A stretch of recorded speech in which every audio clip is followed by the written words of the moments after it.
determined your fate. I've never seen so clear. I feel the end and it's near. The day of reckoning's here. The sound of deafening fear. You gon' die if you try. You just might get a little bit of trouble. K-O-I-F-E, right in your side. You will never see me coming. You gon' die if you try. You just might get a little bit of trouble. K-O-I-F-E, right in your side. You will never see me. My energy is next level, so damn you better be careful. I got an angel and devil, he snaps me straight in the temple. I'm ready to be a rebel. I've got a lot of potential hidden inside of this vessel. That shit is so exponential. I need a first class ticket to the top, no limit. I don't play no gimmicks. I'ma take you to the clinic. If you want a taste, come at me and you will be replaced. They won't find a trace of you anywhere or any place.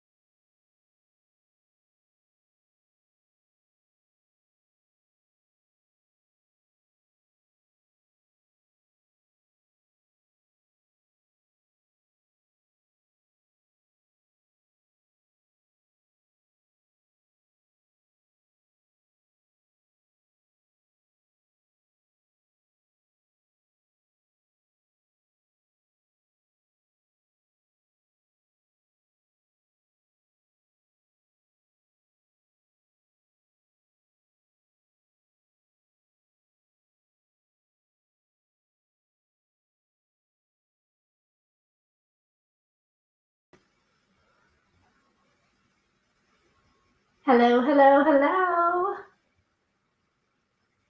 You didn't hear my audio because I hadn't added myself to the stream yet. You see how rusty I am? And I actually said something funny, and now it's gone. I can't redo it. It's not there anymore. Hi, everybody. How are you doing? I'm going to go all the way to the top here and see who's with us. Again, hello, and thanks for joining us. Please hit that like button on your way in. That pushes this live up on YouTube so more will see it, and it helps my channel grow. Read that. If you haven't yet subscribed, please do. I would love that. If you want to know when I go live or upload a new video, hit that little bell and hit whichever one you want. It doesn't work half the time anyway. But thanks again for being here. I really do appreciate you all coming. First comment is from Casey. Hi, Casey. How are you doing? Good to see you. And I'm right there with you. Casey says, I doubted suicide from day one, and I'm so glad someone is following up on this case. Thank you, hun. Well, thank you, hun. Skunk 8 Mysteries. Hello, welcome. I have not seen you in here before, I don't think, so welcome. Jessie Cat's True Crime. Please check out her channel. Hey, Jessie Cat, how are you? There's my dear rescue mom. How are you doing? Let's see. Exactly. Yo, I need a break from Murdoch. The child has made it into my dreams. Not pretty. Girl, I am right there. I had a dream about falling into it was like I was jumping from pillar to pillar, and there was a junkyard underneath me. But there was it was the Murdoch property. It was just bizarre. And I woke up because I felt like I was falling, you know. And that's never fun to wake up thinking you're falling, right? Ellen C. Aw. Hey, bestie. What are you doing? I think I have 2 or 3 besties in here right now. How are you doing? Yes, welcome back, Amanda. See who else we've got. Let's see. Oh, Summer. Hey, Summer. How you doing? Oh, Isabel. Hi, girl. doing? Oh, this is awesome. Oh, Jeannie is here on the case. Jeannie F. She says, this case makes me so angry. I hate seeing people so obviously guilty get away with murder like they have something. Something's got to, I can't even talk. Something's got to be done. You can hear the pitter patter of my donkey's feet, right? Yeah, I'm going to be getting into a lot of that. It's pretty crazy. I feel, as you do, that somebody has gotten away with this. Is it Shalima? Shalima? Welcome. Hello. I don't think I've seen you in here before either. So welcome. Lola. Hello. How are you doing, beautiful? I'm doing this to give time for people to hopefully get the notifications, and I do like saying hi to you guys before I get started. Okay. Did I put the no audio on the screen? Why did I do that? Okay. Hey, Isabel. Yes, it was definitely a nightmare. Next time, call me. Okay. Because I kind of broke into the property on Zeal. Ooh. Are you serious? Girl, do you want to come up here and share?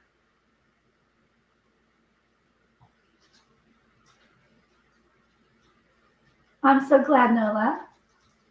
Somebody let me know if you would like to come up on panel, or if anybody else would as well. You are more than welcome. Exactly. Where is Tanya? She did a video on this case earlier, a few hours ago. I scheduled this live like last night. Okay, guys. My dog is driving me crazy. The pitter patter. Okay. He's just going back and forth between his bed and the window because my little girl was out there playing with her friends. So he keeps hoping to see them back out there again. But I already sent them all home. So my yard was full of prepubescent kids for like 3 hours, almost 3 hours this afternoon. It was loud, but it's beautiful here. It's 70 degrees. So I got to sit out there and watch them play a little bit. It was nice.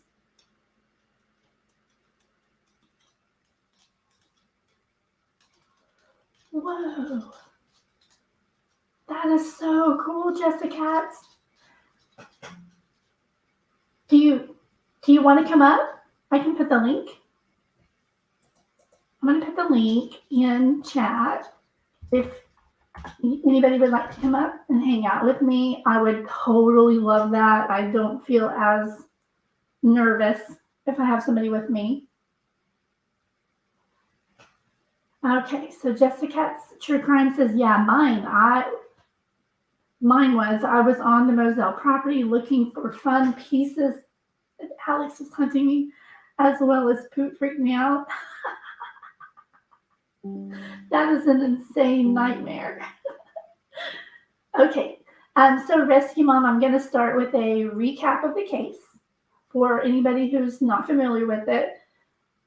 Because when I was reading the new information, there were some of the details that even I had forgotten, because this happened back in September, and then it lasted all the way through November. So it's been a little bit. And I had this case file in my completed folders, and I had to dig it out and put it back on my desktop and look through everything again, refamiliarize myself and get all the new stuff together for you guys. So let us go ahead and begin. Let's see. I'm going to share my screen first.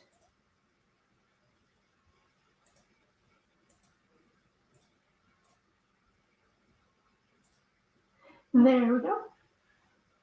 Okay, so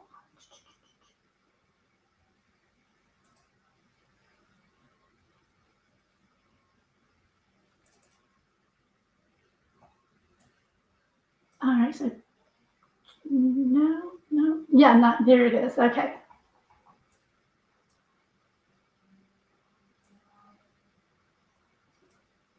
All right, so turn down the bottom here. Okay, so on 9/9, September 9th, was the last time that Debbie Collier was physically seen by her husband. They slept in separate rooms because of snoring. Been there, done that. I get it. Okay, so he said he didn't even see her when he went, or he saw her, she was like sleeping in the next morning. So on September 10th, and I have articles and videos of these as well. I'm just going to go over the recap and then I'll pull up the stuff that goes with it, okay? So, or should I do each one? Should I do one and then pull up the articles and videos related to that one and then move on to the next one? Or should I just read the whole recap and then go back? What do you guys think?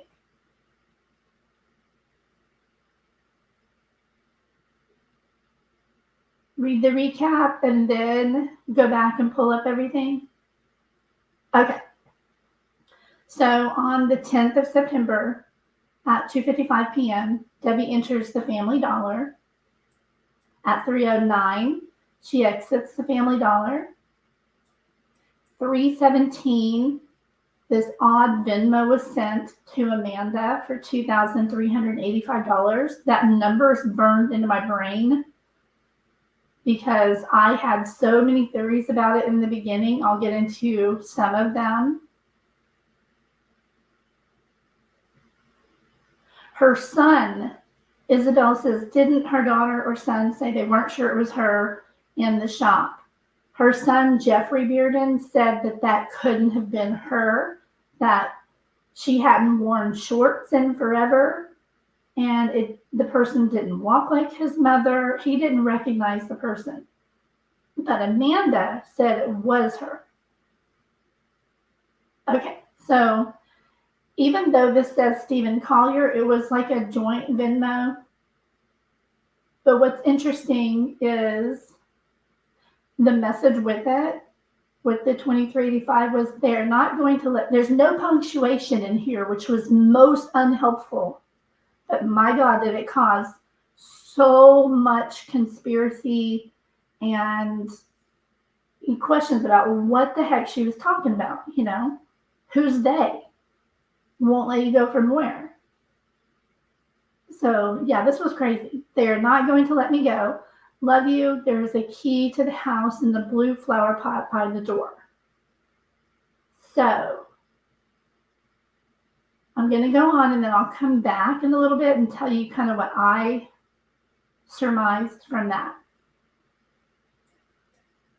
At 5 p.m., and again, this is still on the 10th of September, an officer sees Debbie's rental van at the same pull-off spot near where she would be found the next day. 6:08 p.m., Debbie's reported missing by husband. Now, this is and daughter, but Amanda did not report her missing. Amanda waited at the house, and when her husband got home, Amanda was inside the house. You can hear the 911 call. I believe he sounded a little irritated that she was in there, but she was already in the house by the time he got home. She told him about, I guess, what was going on. He's the one who called 911, and I'll get back to that. The next day at 12:44 p.m., Debbie's found by a van ping through OnStar. So this is the very brief recap of the case. Seems really short and cut and dry, right? But it was crazy. When it was going on, it was crazy. The crazy started right here when she was found. So I'm going to keep that up over here to kind of guide me through a little bit. right there. And I'm going to check chat really quick. What do you guys think about the timeline?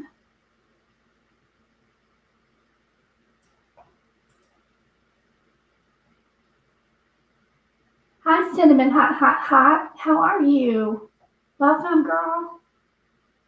Aries Pure. Hello, hello, hello. Welcome. Yeah, I agree with you. I'm not really sure. I kind of chalk that up to having many purses because, believe it or not, I have a bag in my car that has just a few essentials in it and a brush and stuff like that. For when, if I'm going out to go thrift shopping or whatever. So I have a few essentials in that bag. And then I'm serious, right behind me right now, there's 2 purses of mine, which is kind of funny. I didn't plan that. And then I've got all my purses in the closet. I'm constantly switching purses. And I have a feeling that that's probably all it was she had an extra purse. Because if you look at it in the photo there, you can see it's kind of a black bag. And that is typical of an extra purse that you would kind of keep in your car. That's just kind of what my instincts told me on that. 90 miles away, yes.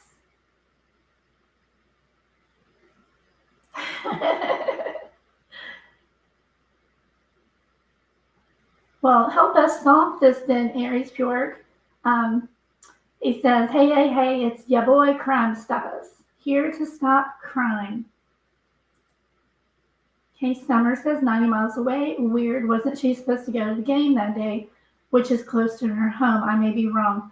Those were like rumors spreading around because of the jersey that she had on. She would do that, but I don't think she had an actual plan. Not that anybody ever confirmed, and neither did Amanda state that she was definitely going to be at the game that day, which is really weird. If you're planning on going out into the woods to check out forever, why are you dressed like you're going to a game? That's literally what I would look like if I was going to a game.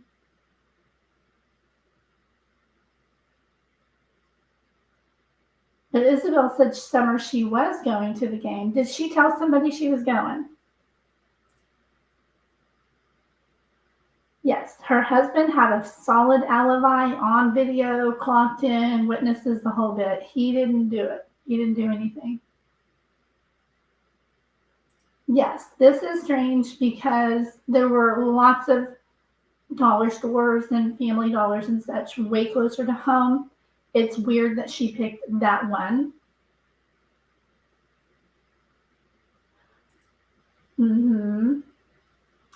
Again, hello, Cinnamon. Okay, Casey, I do that a lot too, no problem. I'll sometimes be watching it at my laptop, and I'll either take the laptop with me or I'll switch over to my phone. I fell asleep listening to somebody's live last night. I don't remember whose, but I woke up, my battery was dead because after it was done, my earbuds came out of my ear, and it just kept playing the next video on my watch later list, and it literally ran down my battery. So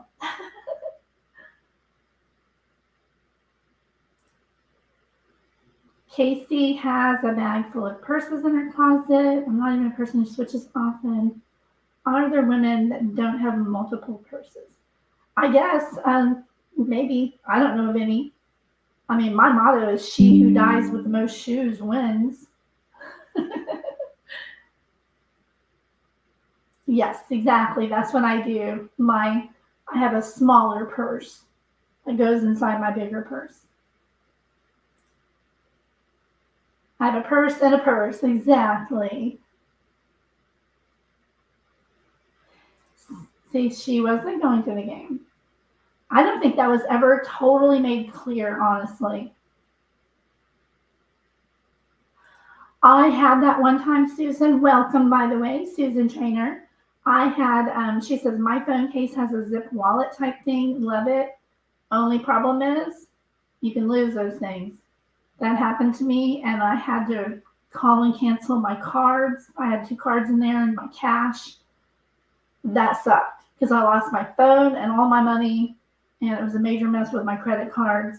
I would never have another one of those because I know me.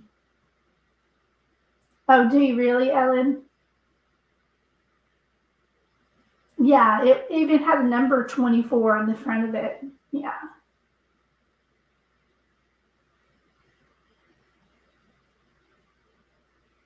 Did I not see Tailgating Mama come in?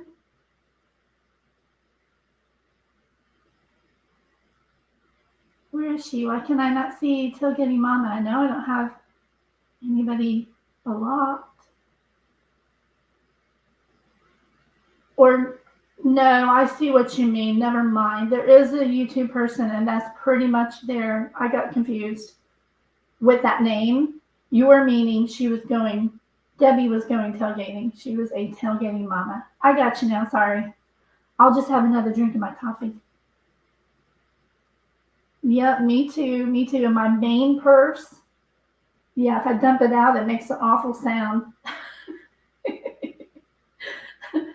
Yes. But I'm pretty good about keeping it cleaned up, the one that I'm currently using. I literally have, I think, 3 purses in the closet that are previously used purses that have so much junk in them. One of these days, I'm going to dump them out and clean them. I agree with Susan. The daughter's boyfriend needed money for tickets, or he was going to jail or something like that. I heard, yep, I've got that. I'll be showing you that in just a second. Okay, I'm all caught up in chat again. Thank you. And again, if you just got here, thank you so much for coming. I appreciate you. Now, we were going over the visit to the store. Quickly, I'll show you this. This is what she bought in the store. Rain poncho, refillable torch lighter, 2-roll pack of paper towels, a red reusable tote bag, and a blue tarp. Those are the weirdest things I could imagine buying. And then that's kind of a closer up photo. People have really gone on and on about the shoes. They say she had a bad back, and I think if it was her, if that's her, then maybe those were orthopedic shoes, you know? I don't know.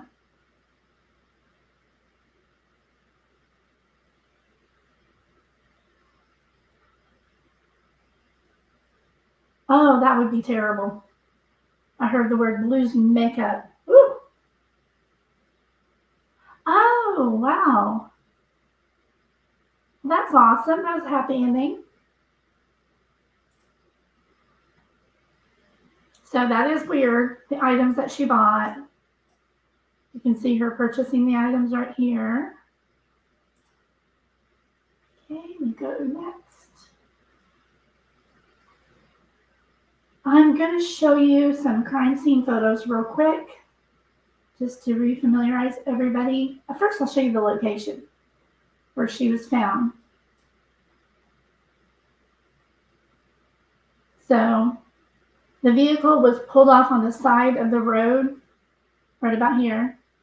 You can see it very well. I've got photos I'll show. Now, I don't remember now, but I remember back in October, I had very carefully looked at this and figured out that, see this right here? This is a creek. You see that creek right there? It goes all the way across as well.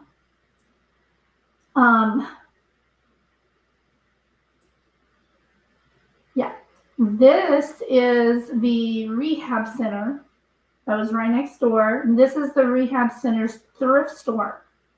I would help fund the rehab. So I'm trying not to do too much time on these because I want to get to the new stuff as soon as possible. But to recap, she was found close to here and close to 2 intersecting creek, or little creeks. And I believe, if I remember correctly, it was right up in here.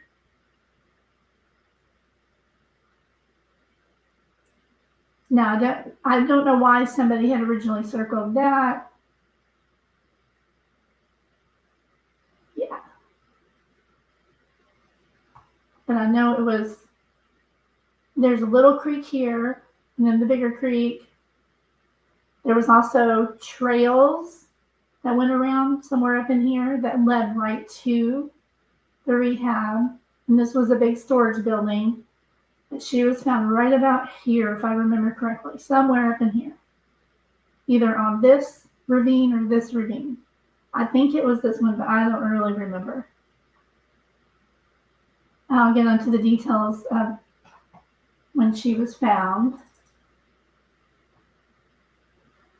I'm going to put up just a few of the crime scene photos. This is some of the weird stuff. Nope, this is not one of the crime scene. Hang on, that was a sample photo that I had taken. Here's one of the crime scene. Okay. So this is bigger in real life than it looks, as you can imagine by the gloves. But what's weird is the police stated in a press conference that these were not their items, these were not police, and these were not EMS's items. These were already there. Which is what led me to my original theory that I'm going to explain in a little bit. So there's little pieces of plastic, there's gloves, and these are not the only ones. There was also a glove hanging up in a tree, and there were some more somewhere around here. But you can see that there's little burn areas kind of scattered around. And it was theorized that people from the rehab would come over here to do drugs. They'd go, say they were going outside to get air, and they would run over here. This was close to just feet away from where she was found. So I don't know why she went up in there. This was an early photo that somebody had taken. This was taken by a couple who went out there and walked around the scene and took photos and sent them to me. That's most of the photos I'm showing you were taken by that couple who's locals. In this picture, it's just my favorite in the saddest way, you know. Okay.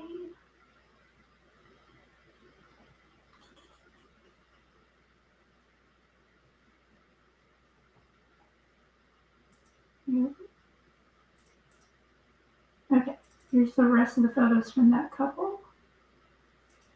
Somebody had put up a beautiful cross. I'm going to leave that one up for just a second while I check chats. Hang on.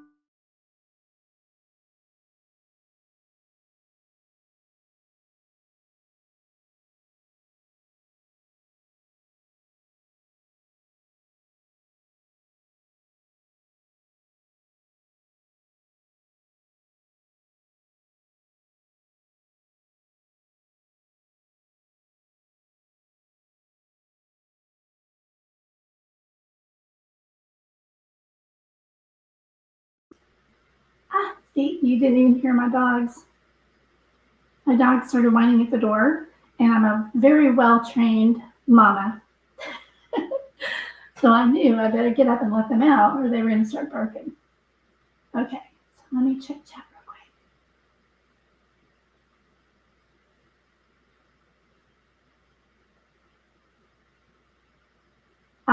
Okay, I agree with Isabel. She says, I always got that bad vibes from the daughter. Me too, especially after her one interview that she did. I didn't like it.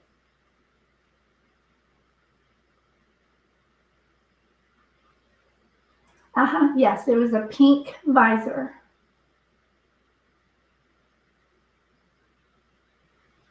I agree. I totally agree.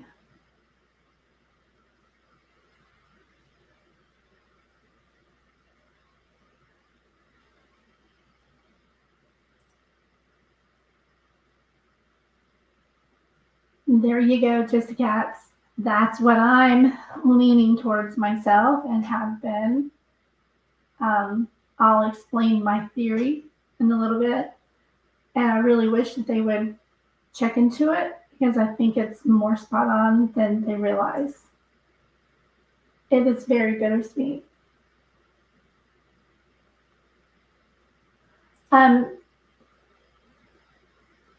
I believe I have, I'm going to look through these photos again as we go through them.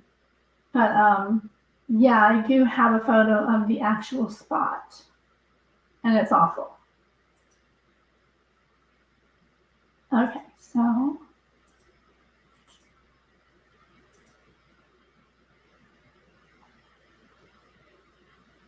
can you tell what this is? Remember the items that she bought from the store?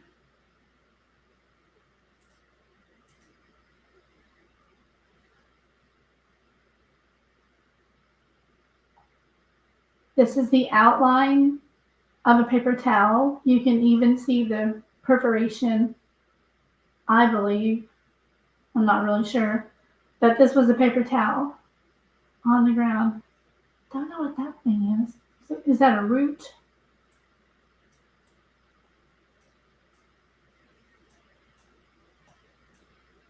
Now out here somewhere on the ground, and I might have the photo, I might not, but there was also a bullet found near her body.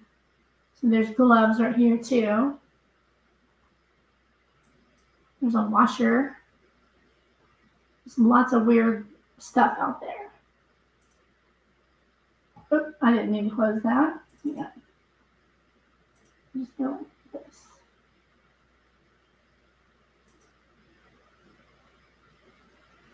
Okay, this is not the tree that she was hanging onto, but you can see over here. I'm going to enlarge this to show you a couple of things that couple sent to me. Does that look like freshly carved initials in that tree?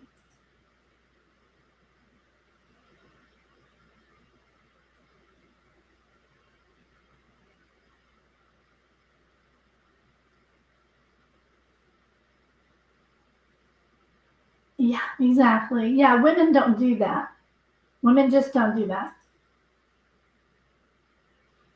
Mm-hmm. And yes, the neighbors did report a very loud argument between, it was actually between two women. But they could not positively identify. Yes, and I will pull that up in just a moment too.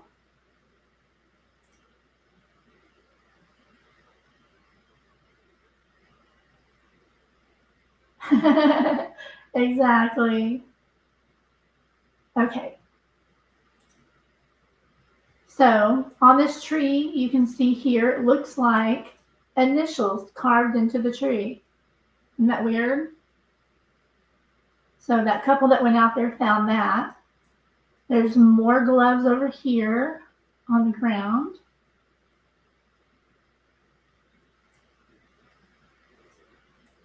Yeah, and I am going to have the spot where she was found. Ooh, brace yourself because it's coming shortly. I think, yep, this is it, I believe. Yeah, this is it, guys. So this is the actual little tree that this poor woman was hanging on to. There's gloves here. And this is actually the tree. This is the tree that you hear about. And it's just awful. But apparently somewhere on this tree, she was hanging on. And this, the man told me that took the photos, the man and wife, said that this is a steep incline going up from the bottom. So, isn't that weird?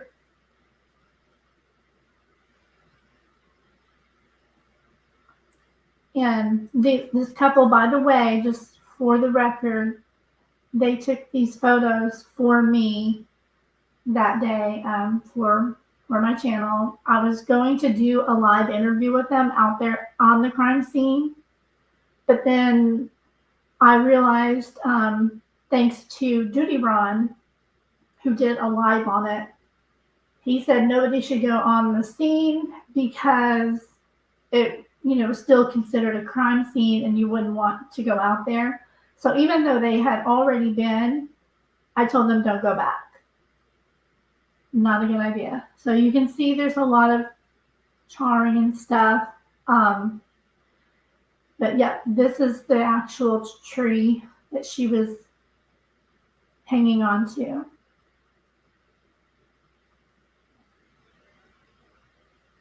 Isn't that awful?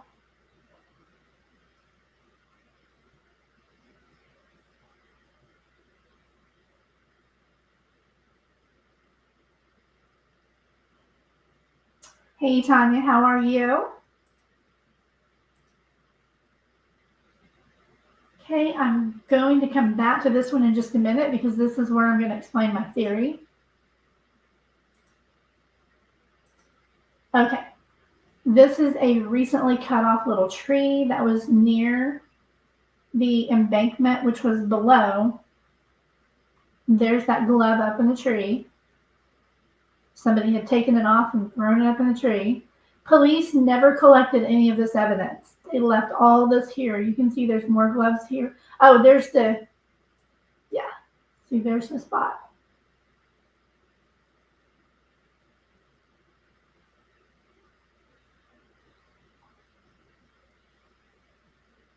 So there was a glove here and a glove here. Isn't that weird? Here is remnants of the red tote bag that was still not collected by the police. She had purchased a red tote. I don't know why police didn't collect this, but they just left it there. People have also theorized that this might have been part of her jersey, but I don't know. The couple who took these photos for me said that this was not at the exact site. It was further away. So I don't know. He told me that they had to use a board and connect her to a board and then pull the board up to get her out of there because it was such a steep incline where she was. And isn't that ironic? They just left police tape on the ground, and it's kind of a cool photo in a weird way. There's more of the flowers.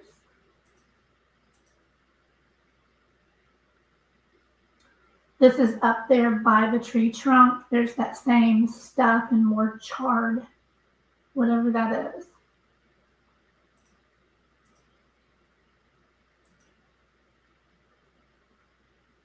This is the wrapper from the lighter.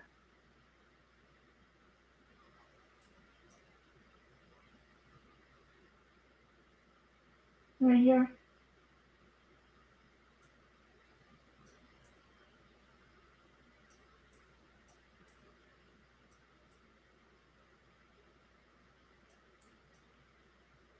And the police did not collect this either. This is actually the lighter wrapper that was still left on the ground. Okay, so now we're back at this one. Let me check further one more here. Could this be initials and a date they sent? I couldn't really tell. A little bit closer up of the tree trunk area. It's just surprising that the police left all this stuff here. So let me go back to this one. Yeah. Okay, so this photo, I'm going to quickly, I know, right, Jessica? They left all that stuff there. And what's really, really bad is there were other items out here, several other items that other people came along before this couple came, and they took things like souvenirs. I'm sorry, but that's really sick, right? That's really sick. They took some items, burnt items and stuff, and took them. There are a few photos that used to be there that this couple said those items weren't there. There's actually a big stick. Let me see if I still have that one.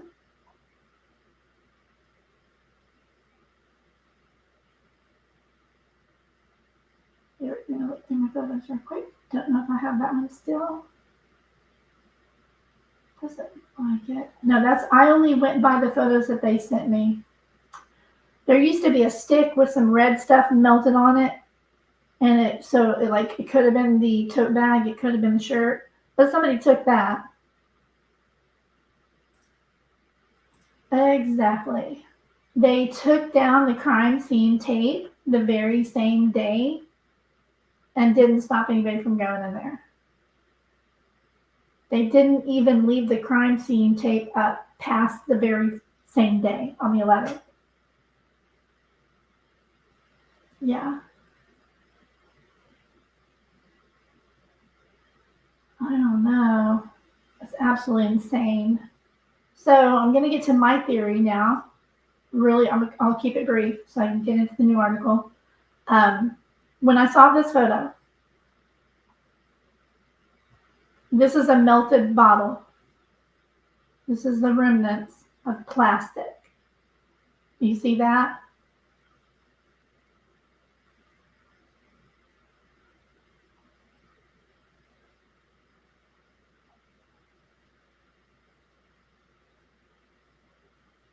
So I had a theory that maybe it could be, well, is this the same one? Hang on, bear with me just a second. Interview.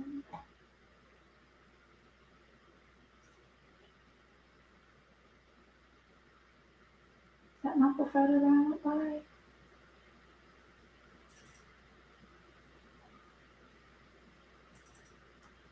Let me look through these real quick.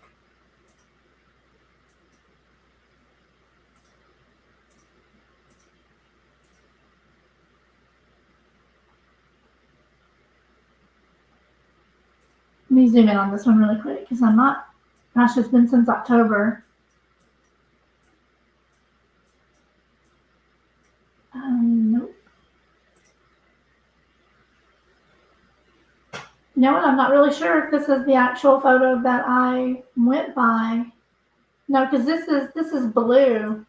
The photo that I was using before, and I don't have it. It's going to be on one of my old lives. I'll have to go back and get it, and I'll put it on my community page. Okay. There's one of those little fuzzy things that looks like it could have come off of, like, I don't know.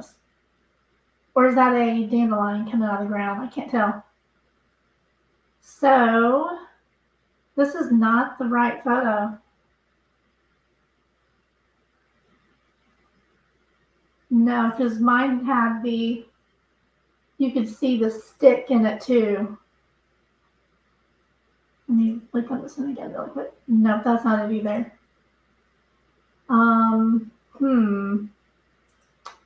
Well, I'll just tell you what it was then, and I'll keep looking for the photo as I go through the other stuff. Okay, so I think she stopped there to just go for a walk, maybe. Maybe she just wanted some damn time alone, you know? We've all been there. You just want to go by yourself for a little while. Maybe she needed to think things out. I don't know. I think she went into the woods on her own volition. However, I think she ran into somebody from the rehab while she was down there. My theory, again, total speculation, okay? She may have accidentally picked up a bottle that addicts are known to use plastic bottles like Pepsi bottles or whatever, 2 liters, and a little bit smaller, the ones that are like 1 liter bottles. They will, I'll explain how she could have done this to herself by accident.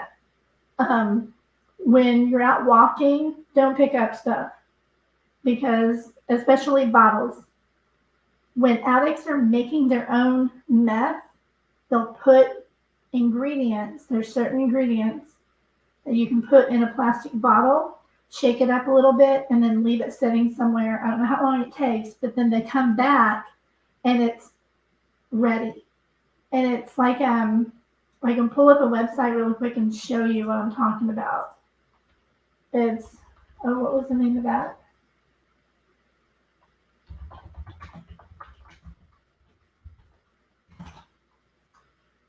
One Pot Meth Lab is what it's called. Here we go.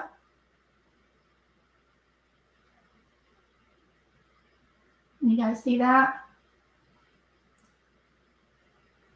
So they'll take bottles and they'll put the ingredients in these bottles, and then they'll let them sit.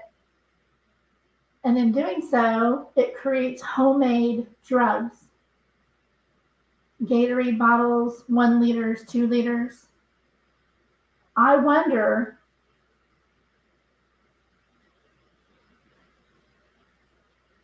what do you think wasn't in her car, Isabel? I'm not sure what you're talking about.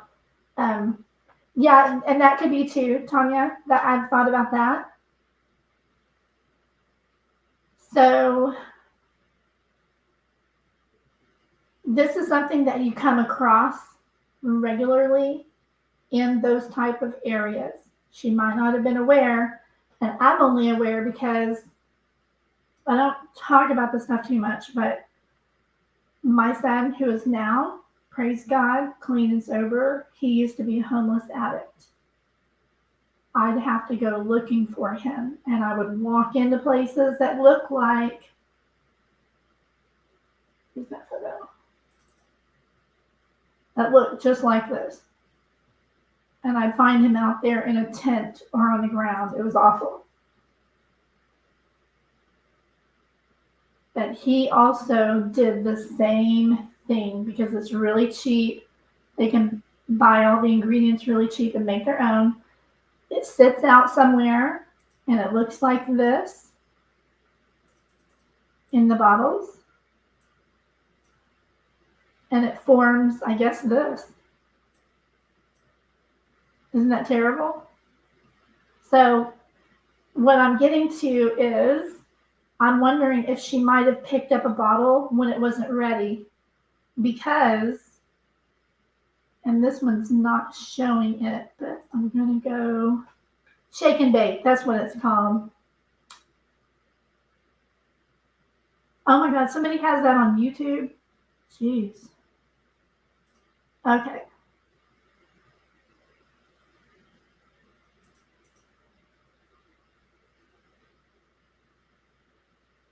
They often have like a thing sitting, and see how it's just sitting on the ground.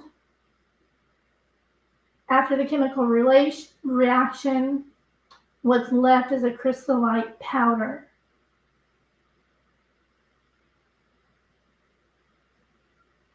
So in the making process, the contents of the bottle produces a buildup of pressure within the sealed container. So if the bottle is shaken or opened, or if any oxygen gets inside it, meaning it got opened, look what it says it can do. The bottle can explode into a giant fireball. Now you're probably wondering, okay, but it says she had, she did have 4 times the normal dose of oxycodone in her system.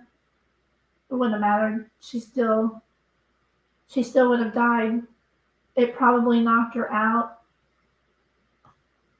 The only suspicious part about, I don't know really about the hanging onto the tree. That's really weird. But this would totally explain the giant fireball. And if she didn't have any gasoline on her or lighter fluid or anything, Well, that just made it worse. So this is honestly what I think happened. I think she accidentally picked up a bottle on the ground or sitting on a log or something and shook it or moved it too fast or maybe even opened it and it exploded. This happens a lot. And my son warned me, Mom, don't pick up anything that you see in these places when you're looking for me.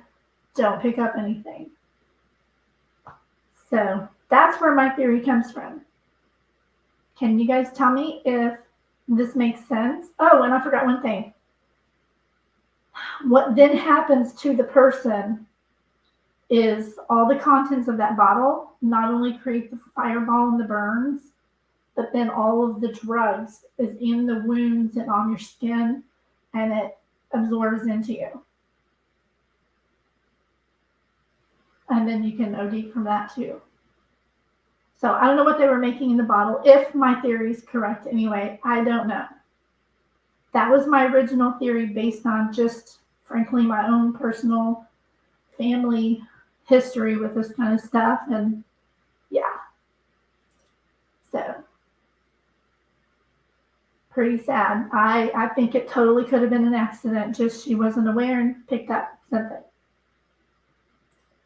It does happen. You can Google it. Happens way more often than people realize. So let's see here. I have the original police report, but I'm going to go ahead and get to the new stuff really quick. Correct. She was not breathing at the time of the fire, right?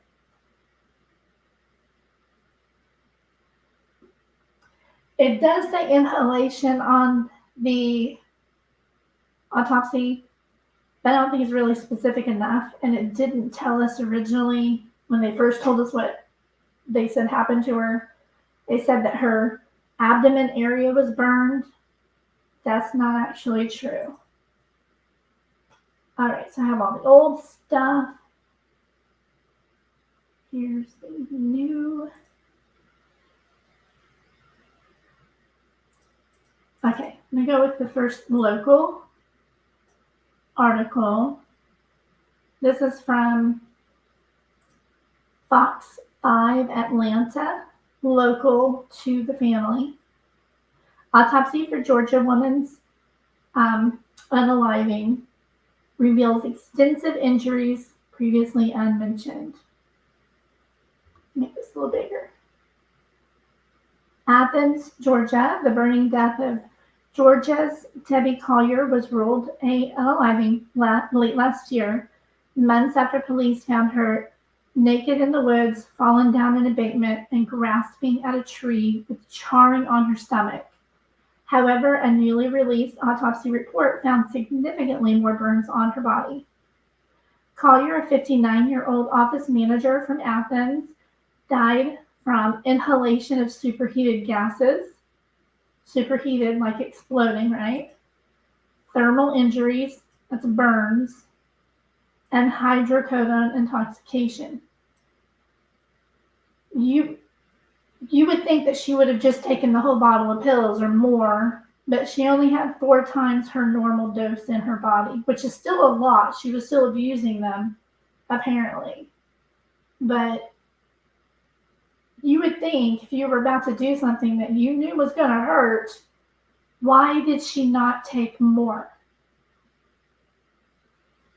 Why couldn't she have just taken these at home, for that matter, and, went to bed?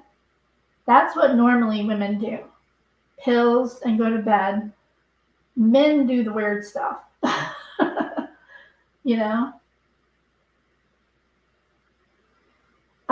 Was she someone to hang out with that crowd? She was known to help people, especially homeless and addicts. She was known to offer them help. Still doesn't explain what she bought at the store. I have a couple theories on that, but it's just too out there to, I don't know. Exactly, Alan. If she was going to unalive herself, why not just OD? Yeah.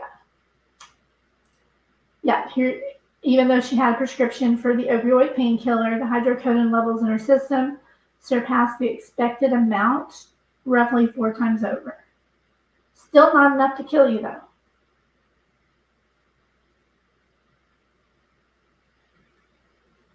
So her husband had reported her missing, feet downhill from the site of a small fire. She had soot in her nostrils.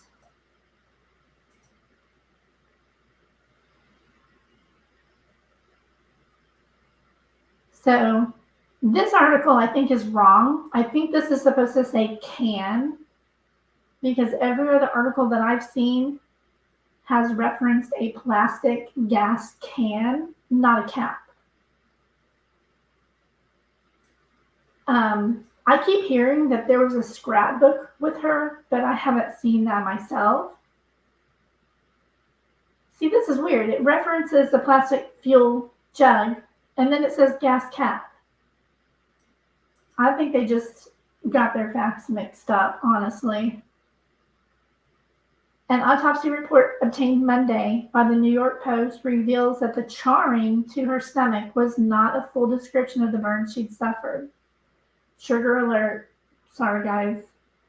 She had second and third degree burns involving 80% of her total body surface area, leaving her with charred, leathery skin.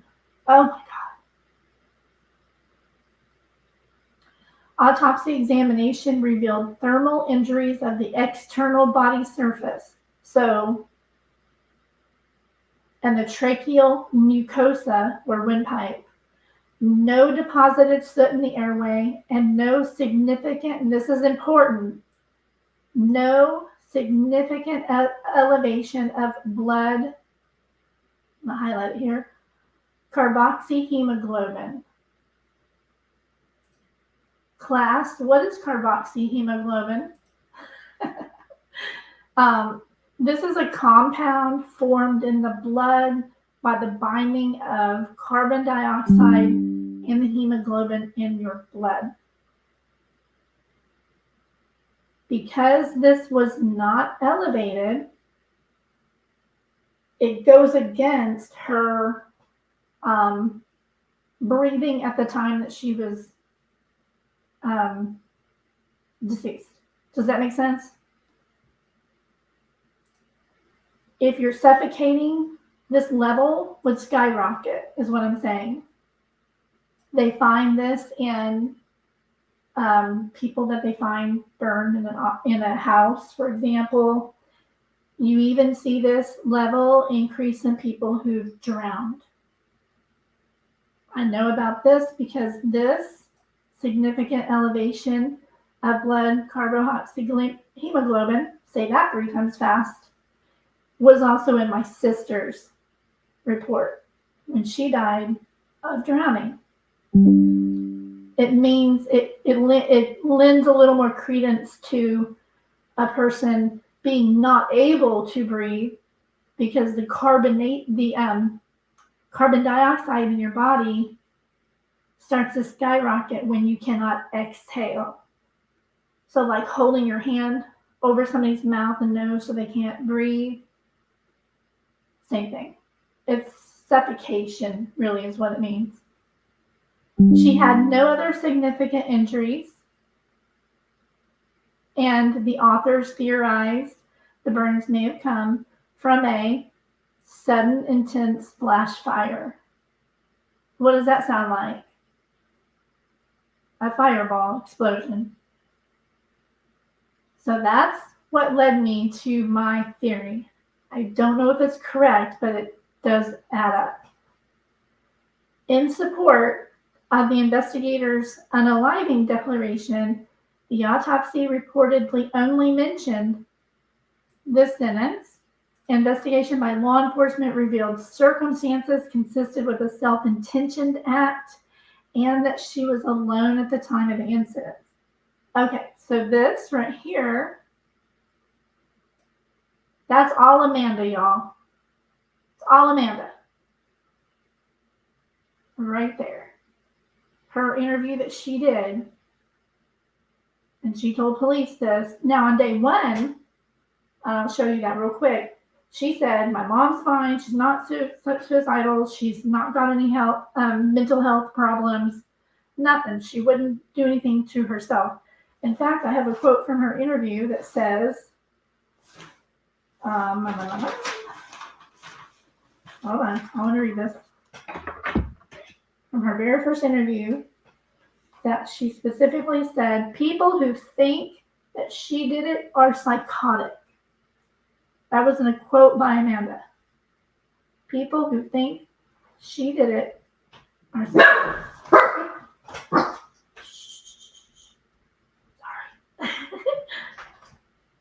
And nobody knows if she was alone at the time of the incident or not, because nobody said, hey, I was there. That's the only reason that they say that. They don't really know.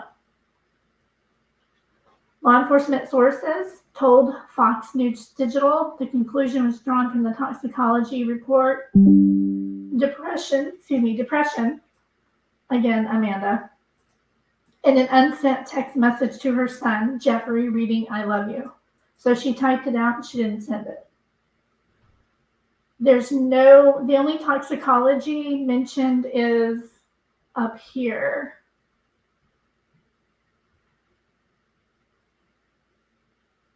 Hydrocodone intoxication.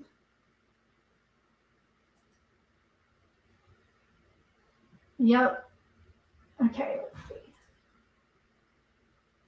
I know. I'm going to show you a few of his posts that he had up during that time. He went on quite the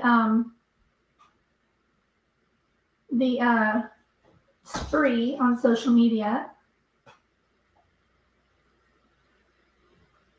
Let me close that one since I'm done with it now.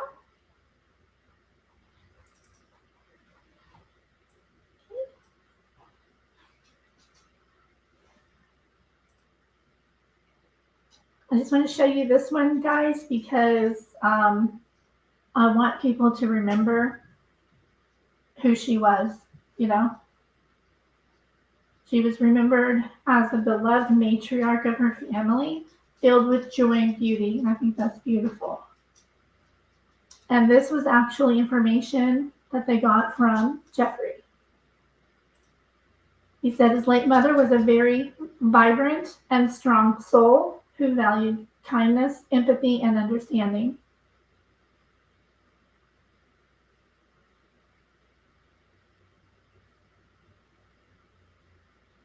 This is the son who said he got treated badly by law enforcement. I'm not going to go into all that, but I felt horrible for him at the time. I actually did speak to him several times on Facebook Messenger.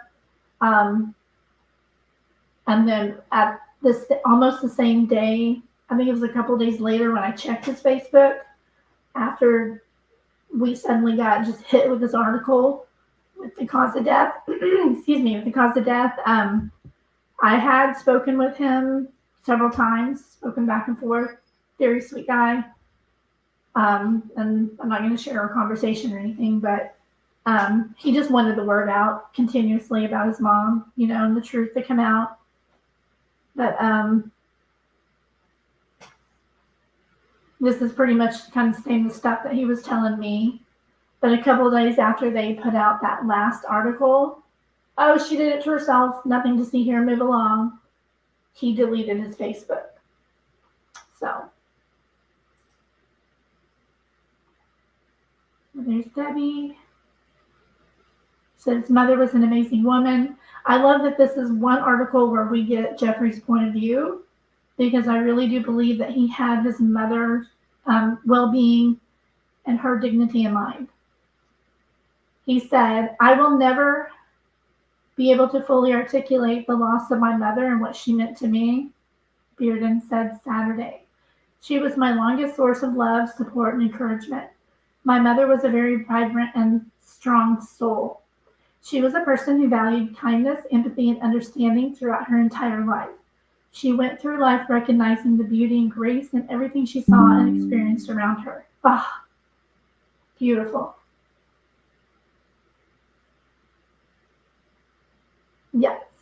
I think that's coming up right here. Hang on.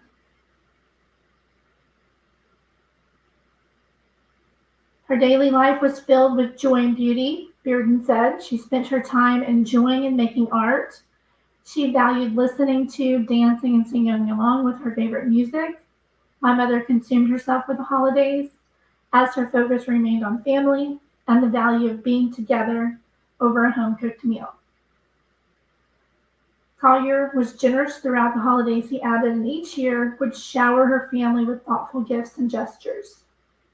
My mother was persistent in her love throughout her entire life, and I will persist until she is given the justice she deserves. Bearden continued. Our lives have been irreparably changed. Sorry, I can usually read better. Our grief is here and our pain is deep. Again, that is why I'm asking you to please respect our privacy while we learn to cope and adjust with our loss. So that was all Jeffrey.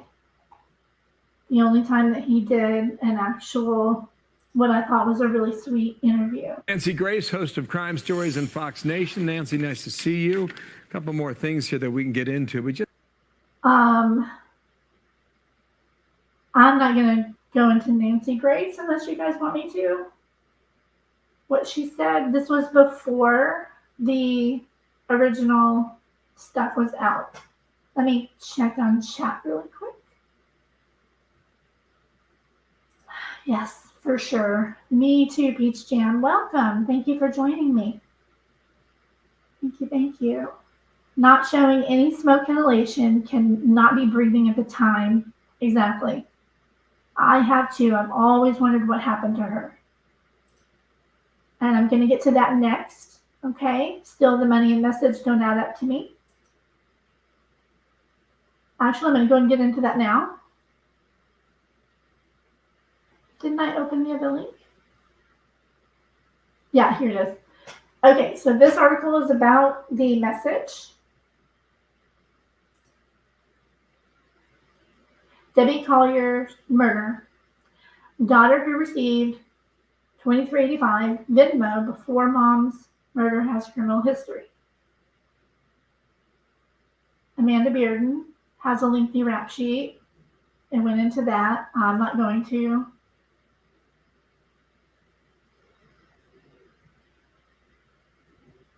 Okay, so Amanda Bearden, Collier's 36-year-old daughter, and husband Stephen Collier, well, she didn't file it, he did. On September 10th, after the daughter said she received a Venmo payment and a $23.85 Venmo with a cryptic message reading, "They're not going to let me go. Love you. There's a key to the house in the blue flower plot next door." So that leads me back to the theory again. Let's pull up that map and I'll show you again really quick.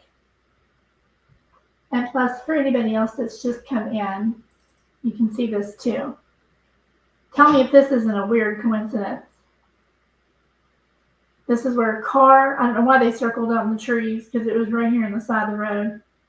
That's the rehab. Right around here is where they found her. Okay. I called this rehab back when this was going on because I was very curious about that amount, $2,385. Let me see if I still have my little scratch notes where I did my math. I pulled out all my old notes on the case.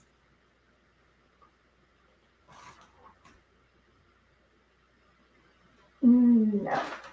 Okay, but if I pull up my calculator, and I'll let you guys see it here. I think I remembered what I did math-wise.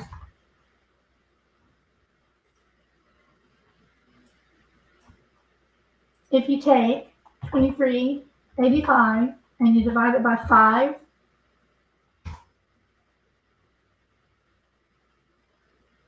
$477. Guess how much it was per month to stay at the rehab next door? You guys remember this?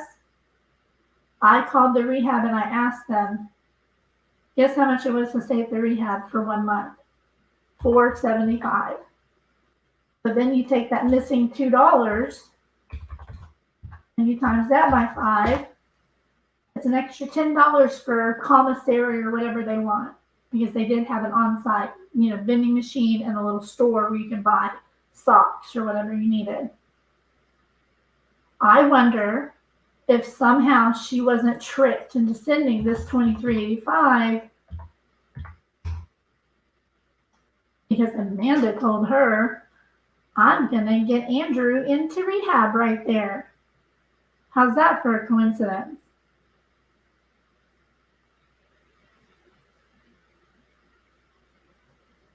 What do you guys think of that?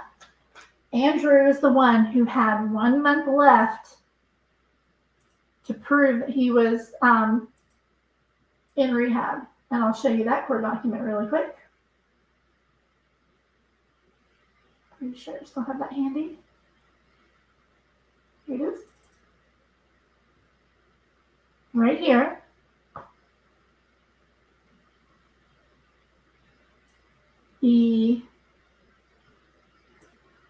This is him, Andrew Geigerich. Dudes, if he shows up in chat, let me know, because if you say his name 3 times, he'll show up like Beetlejuice.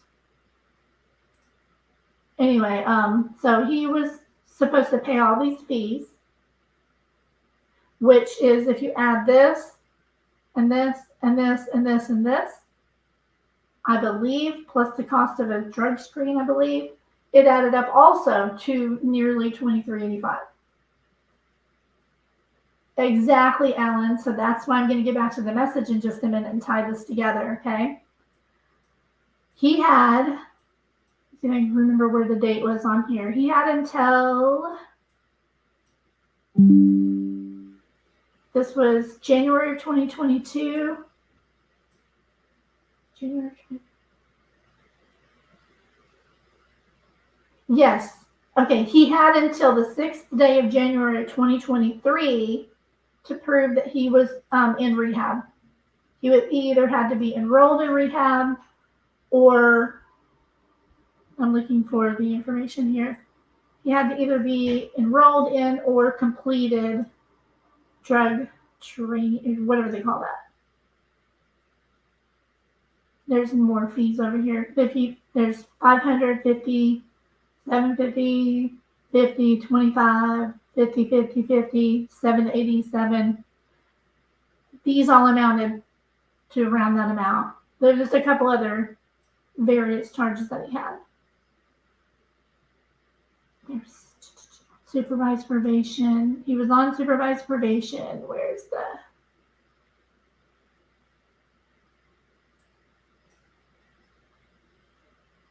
Yeah, they get 1 screening per month.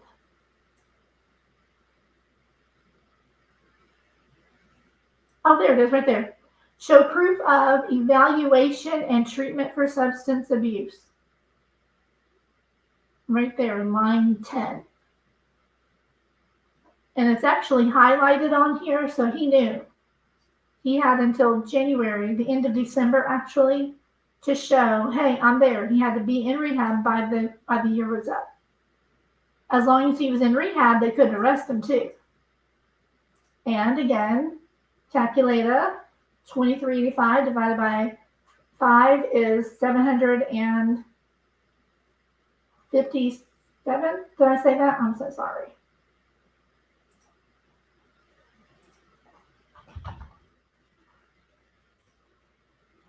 I have no memory. 477.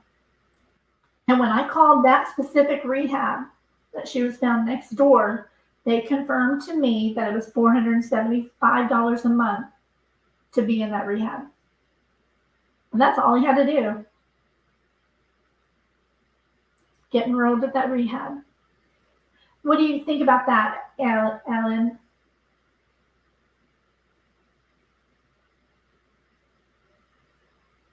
Yes, for sure, because I think she didn't want people to find out.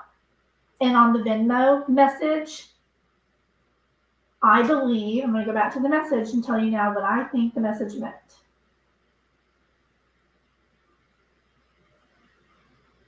Oh, I remember this too. This is mine. This is off of mine that I took. And it's to show you as well that the $10 could have accounted for how much money she was going to lose. She knew that it was going to take a little bit more because when you do a transfer to your own bank account or credit card, they take a fee. So this was an amount that I had received. I did an instant transfer. This was for some website work that I'd done. And so I got $167.45. So the fee on $170 was $255. So if it was, you would take that amount, divide it into $23.85, so you could then multiply it by that to see how much it was going to be. I bet you it would have been around $10. So that was a thought. I went into my Venmo to look. So this message could have meant they are not going to let me go. Love you. There's a key to the house in the blue flower pot by the door.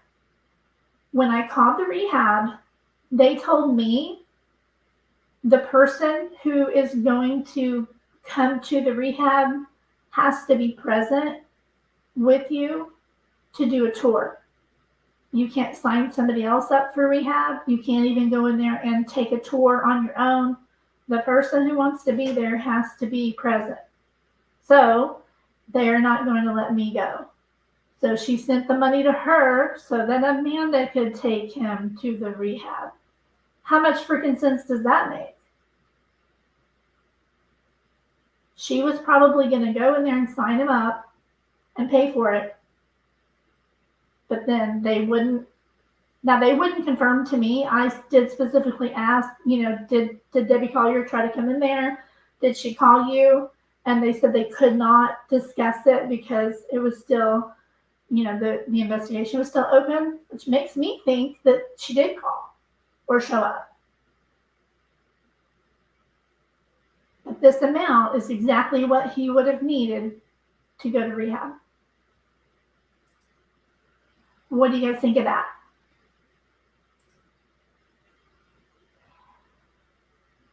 They operated mostly on donations, Tanya.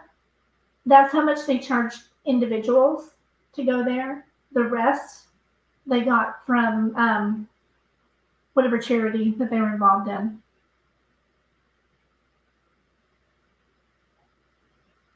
Yeah, this is for people without insurance. Anybody can come as long as you're a resident of Georgia, they said. You can come there if you need treatment for $75 a month.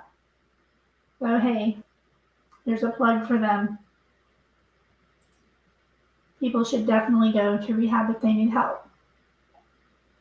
Okay, so here is the original police report.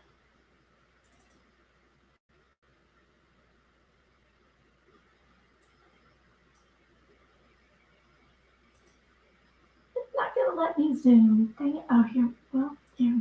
Nope. That's not right. Really? That makes it worse. This isn't helpful at all. I don't see a zoom. Yay! Okay. So most of this is just information off of the scene. They redacted all the photos. They thought that the incident was drug related. They checked yes here. But they put unknown as to type. I'm not going to read all of this. I'm going to put a link to it in the description after we're done. I'm just going to read a little bit of it. The important part, which is Amanda.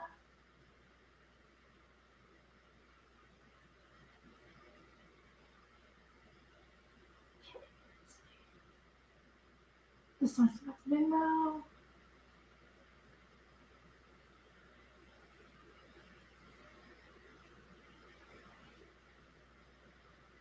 While on scene awaiting for the arrival of Forrester, which is another investigator, Collier's daughter Amanda Bearden arrived on scene in a hysterical state. Bearden began screaming the vehicle belonged to her mother. It was a rental. Bearden was notified by Athens Clarke County PD that the vehicle was being pinged by SiriusXM and provided her with the approximate location of the latest ping. This is when she said in her interview that she jumped in her car and headed that way and happened to see them on the side of the highway. Okay, so Sergeant Neil Ann Foster spoke briefly with Bearden, asking general questions. Let's see, about her mental health and her medical history. Bearden advised Sergeant Neil Ann Foster that her mother did not have any history of any mental health issues and denied any self-unaliving tendencies. She also stated that her mother had a bad back and couldn't have walked far.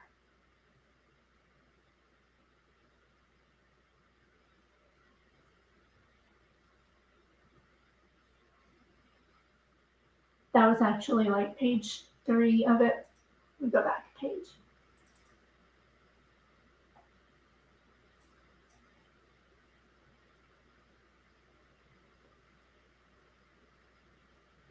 Try to scroll down.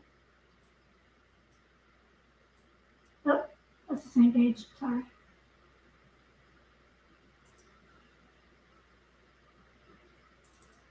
This one.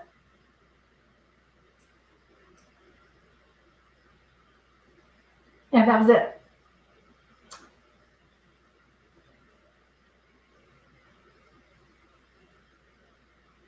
You're welcome to pause later to read it. I'll put it in the description later. That just referenced, what Amanda was saying at the time. Later, she completely changed her story to, yes, her mom was definitely depressed, said that she'd been giving her all her things, and I have notes here, that she'd been giving her all her things and was suicidal. It's pretty strange, right? I have a question about giving her all her stuff. Didn't Amanda just arrive at her home the day before? So you're telling me that she just moved there 2 days before, comes over there that night, and her mom just starts giving her all of her stuff, all of her jewelry or whatever, and she didn't think to mention that to the police? She mentioned it in an interview on YouTube later. Thank you, Rescue Mom. I appreciate that. And again, if anybody wants to come and join me up here, let me know. I can put the link in chat. I think it's really weird that Amanda suddenly remembered that, yes, she did this and blah, blah, blah, and she just started giving me all her stuff.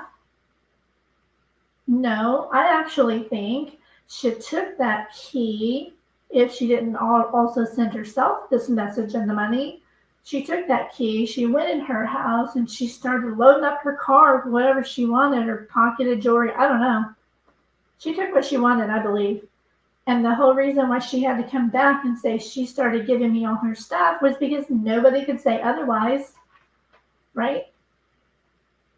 She could say she gave the stuff to me yesterday, the day before, and there's nobody that's going to make her give it back.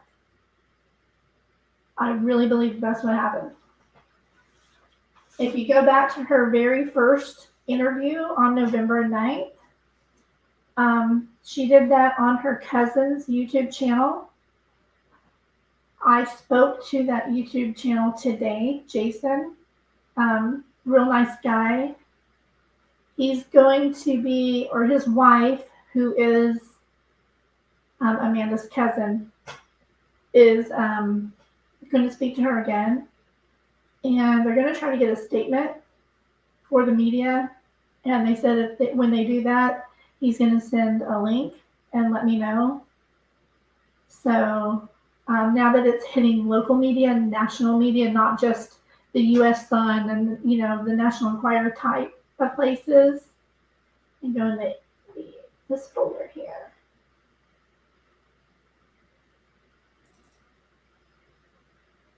So currently it started out on the New York Post, then it spread over to the U.S. Sun. Now it is on, the last search that I found, Fox 5 Atlanta, New Habersham, which is Habersham County in Georgia. So two locals.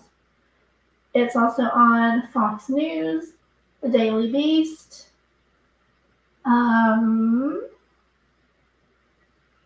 Resist the Mainstream website, and that's all I could find as of shortly before my life. As far as like the new stuff covering, most of them are just kind of regurgitating what was originally on the first one, which is the New York Post. I'm going to go back to some old stuff again real quick because I want to show you guys. Maybe Andrew will raise his head in here if I start showing his old comments, right? If you guys are familiar with this case, this dude went crazy on social media during this time. I got as many screenshots as I could. He'd go back later and delete them. MMA125 was his name on YouTube. He did go on panels and stuff, so I do know it was him. There's some comments that he left there.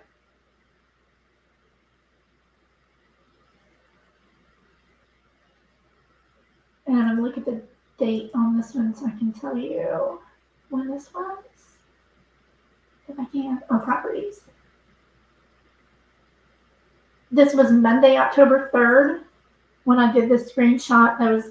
And this comments were the day before, so October 2nd was this one. Thank you, Peach Jam. Good to see you. I appreciate that. So this story between him and Amanda changed several times, y'all. You know this, right? A lot of questions have been asked as to why it took so long for Amanda to report her missing. That is because she was cleaning the house and didn't see her mom's message until maybe an hour later. I'm guessing around 4:30. We got to her stepdad's house around 5:30 and talked to him to see what was going on. And maybe 20 minutes later, he made the call to police. One other thing to remember is he made the call to police because Amanda, I'm not going to go into all her charges, but she couldn't call 911 anymore, y'all, because she had called in like false reports or something.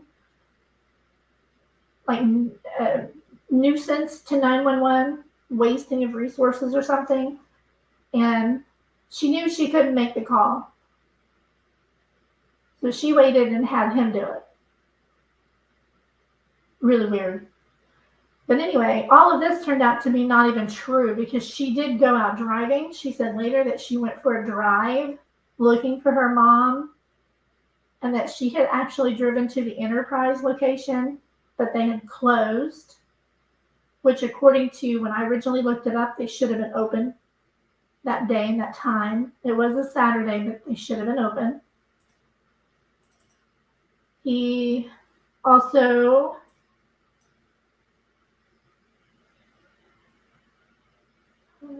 so he's talking about Debbie here. This again, just for clarity, the date on this one shows October 3rd as well. This one would have been the night of the 2nd, probably. He said, I have no clue. I didn't know her, meaning Debbie, well. I do think she was trying to protect someone close to her, and that's the only reason she would have not told anyone she was in trouble. Maybe someone stalked her or knew about her daughter and threatened to hurt Amanda.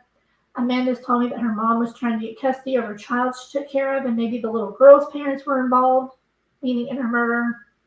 Amanda and I have both provided DNA samples, and we've agreed to take a polygraph test if they want to.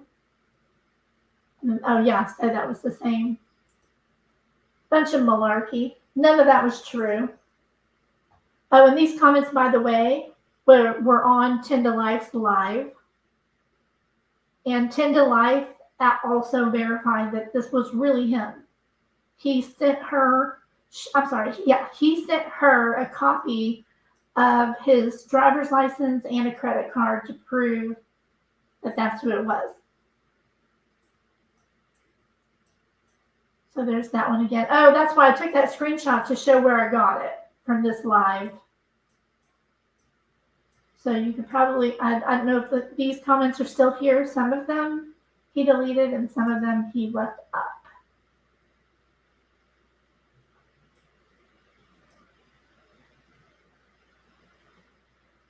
He says there was no drug debt from us as a man that has been clean for months. And I have never had any addiction to drugs. I smoked weed and drank every now and then. Did I not just have up his court documents, y'all? Proving that was a big ass lie? Right?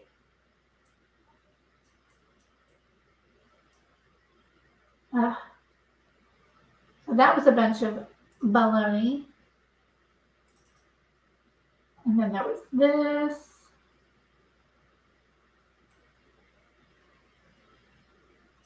Bed crime stories. Okay. This was another one that he made a comment on. This is definitely a weird case. It seemed whoever did this planned it out, but the smashing of the phone was sloppy. Hopefully that's the mistake that solves it. Interesting that the mistake, the smashing of the phone, is what prevents anybody from knowing if Debbie Collier actually sent the Venmo. That's the only way to know. If you send a Venmo from the Venmo app on a different phone, it's not going to stay. You can log into your Venmo on any other device. I did it during this time to see, and it looks exactly the same. I could send a Venmo just logging in on another device. So that's another thing that kind of points to, like, why did they smash the phone? So bed crime stories. This was on their video, actually. And because he went on to several creators. He said, Bed crime stories asked, how much planning do you think went into this? Probably very smartly baiting him. I love it.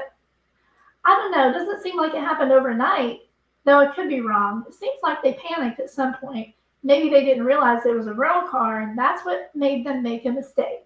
What? Strange. That's not it. There was some more. So I'm not really sure what video this is on.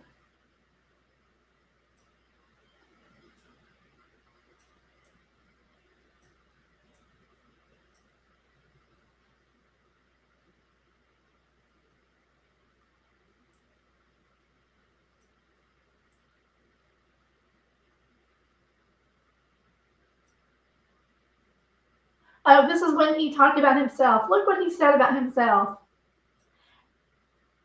Andrew Geigerich has the body of a Greek god, so I see why you might be jealous. What? His girlfriend's mother was just murdered. And he's online making jokes.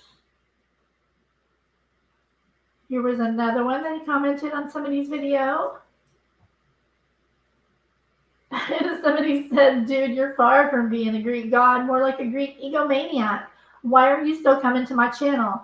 You have nothing relevant to tell me about all this going on in your life or answer any of my questions. I didn't get the full screenshot on that one. And then people started asking him, why did you do it, man? At Andy Bay, have you not been watching the news? I'm innocent. Okay, dude. He got in fights. He would go online to all these different channels and pick fights with people.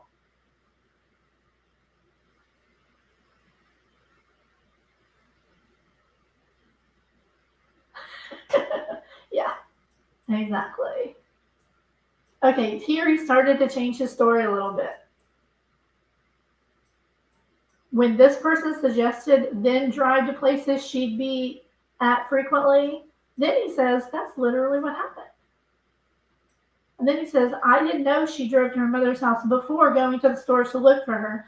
That's not on Anna Elise's timeline. So he was watching Anna Elise's timeline for information.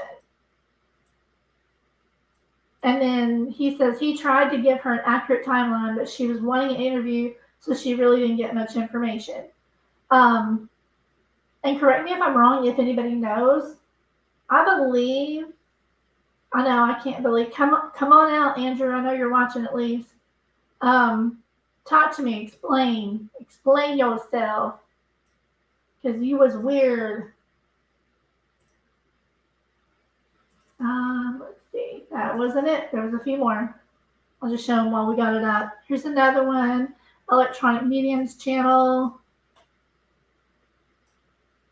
Somebody said the boyfriend did it. I get flashes of him waiting in the car back of the store, like somebody in chat said. Somebody else was in the car. So the police know who it is, trying to make sure they have an airtight case. He commented on that with just laughing emojis.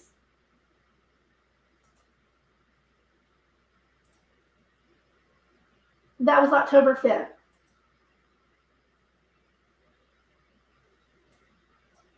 And then, how could you make out a complete stranger in the back of a tinted car?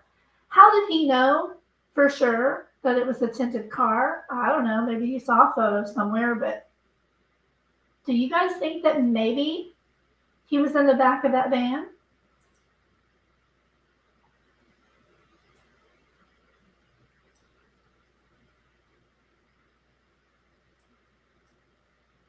So he says, so they're, like, you're sus, dude. I don't understand what you're talking about. He says she called her mother immediately after seeing her message, and then her stepdad afterwards, and immediately went to their house and they filed a police report. Then she went to Enterprise, where her mom rented the van, Publix, Walmart, and Target, where her mother frequently shopped. The only problem with this story is that Amanda, when she did her interview, this paragraph, these 3 sentences, and this is backwards. She actually said that she did these things after going by the house, saw that she wasn't there, and then did these things, and then went back. Then when the husband got home, the husband called 911. During the 911 call, the husband does not mention anything about the money, doesn't say they won't let me go, nothing. I'm not even sure if he knew at that time about the money. Yeah, that's it. Let's see what this is. This was 1 day ago. Let me see the date. I'm glad I kept these originals. This was October 7th. He said to somebody, they both have alibis and provided a DNA sample 3 weeks ago. And Crystal Ruiz says you should stay off the internet if you're really interested. She just responded with laughs. I promise I'm almost done. I think this is the last one.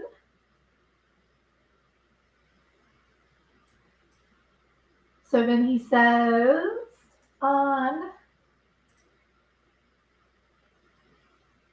October 8th, yes, I think people on here are really that stupid. Amanda was hit by a car 2 years ago and broke her leg in 2 places and tore her rotator cuff. She is also 4'11".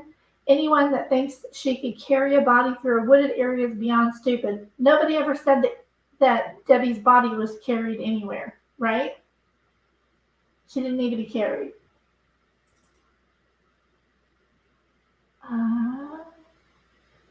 Okay, and this was his last post. This was his very last one that he did that I could find. This is when he finally shut up. October 8th was his last post. See where it says, you can see the bottom of his driver's license down here.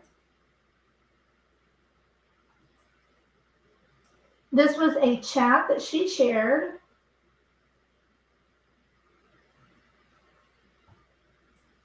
When he backed out of their interview. He said, well, I just saw something about police serving 8 search warrants today. Not sure how true this is, but it sounds like they have figured something out. So I'll probably just pass and see what comes from this in the next few days. Thank you for your time, though. So this was her messages that she shared on her live, and I got screenshots.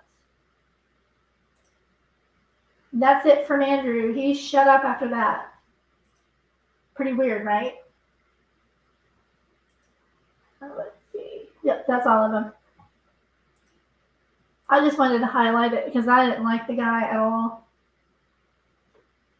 I thought it was very strange that he was running around all these different YouTube channels and running his mouth like that. It was just insane. My coffee's cold now. Okay. You know what, Ellen? I don't know. That's a good question. It's a really good question. I'm literally going to look and see. Probably not. He got that $23.85 to pay off his debt. Let's see. I'm going to check in. I'm trying to keep an eye on chat while I'm doing this stuff. It's not easy. Hey, thank you, Rescue Mom.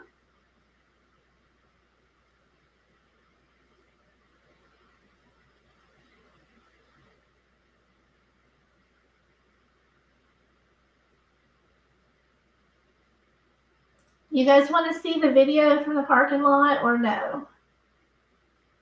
I got everything ready, the most important things from the past and now, and I got them together just in case you guys wanted to see the new stuff with the old stuff. Here's where, no, I think, oh yeah. I'm going to play this real quick. This is the 911 call, okay?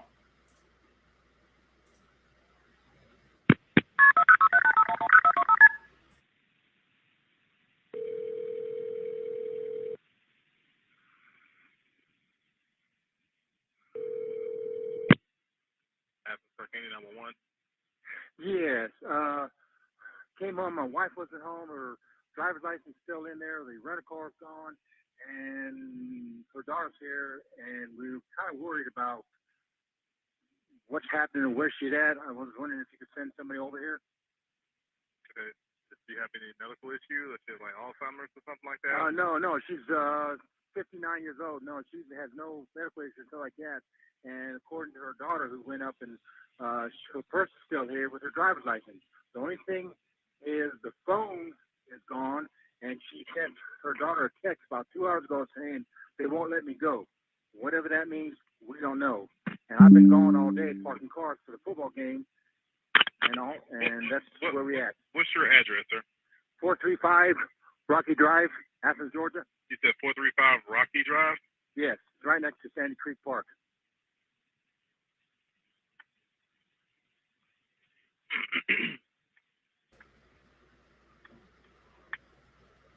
Now he said, according to her daughter, her mom sent her the message stating they won't let her go.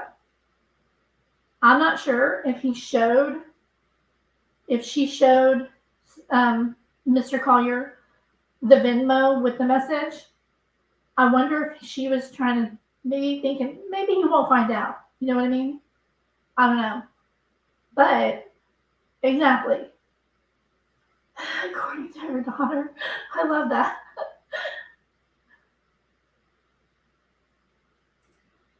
According to her daughter, they said they won't let me go. She said they won't let me go. He didn't mention the money. I don't know if he even knew at this point. Your daughter a text message saying that My stepdaughter that they won't let her go. Oh, he made sure to say she got a text message saying that. And it comes from her number, right? What's your name, sir? Steve Collier. Spell your last name for me. Collier. And your wife's name? Deborah. Before we call her Debbie, but it's Deborrah. Same last name? Collier, yes. How old is she? 59? 59. She just turned 59. You just returned home, right? Pardon me? You just returned home, right? Yes, I just returned home. I was parking cars until about 4:30, and when I came back, the van that she had rented because the car was in the shop was gone. I figured she was shopping for food. Okay. So and her car is there? Pardon me? Her van's not here. Okay. But her driver's license and what else is there? Right. Home? Yeah, her driver's license is here. What else did she leave? With a purse or anything else? Yeah, she left her purse, and her credit cards are here.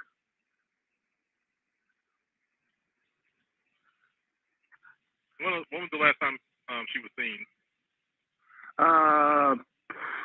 Well, I left at 9 o'clock. She was still sleeping. So, last night. I mean, she went to bed last night, and I left, and the van was here. So, is your stepdaughter there though? I mean, did she see her today? Pardon me? Did your stepdaughter see her today? Wait a minute. You say stepdaughter. Did she see her or? Say that again. I'm trying to control a dog. Okay, your stepdaughter. Did she see her? No, recently? no, nobody has seen her. I was probably the last person to see her last night. What time? You said 9 o'clock last night? Yeah, about 9 o'clock when we went to bed.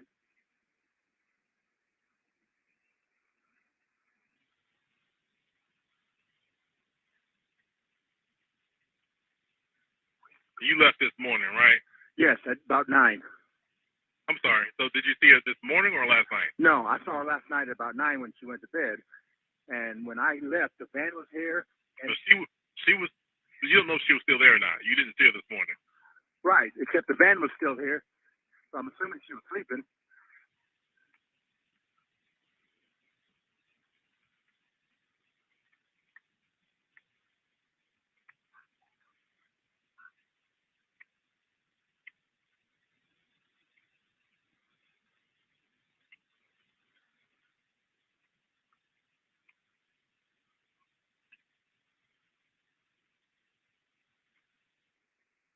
What time was the message sent to your stepdaughter? What time? About 2 hours ago?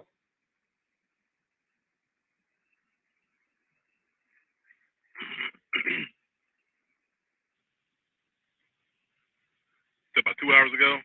Yes.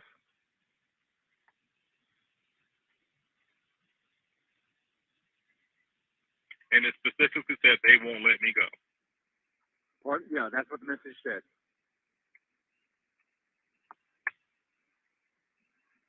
And that's all it said, right? That's all it said. Are you guys able to hear the 911 call right now? And she was last seen driving, or she was driving her. What kind of car is that? It's I don't know, because the car's in the shop, so the rental place on The van that she was driving, was she be in, or you don't know? no, I don't know. It's Enterprise. She went a call for Enterprise. It's a Pacifica or something. That's the car you saw this morning, though, right? Yeah, the black van. Yeah. It's a black Pacifica, Yes, I'm pretty sure it's Pacifica. and that's a rental car. Yes, from Enterprise.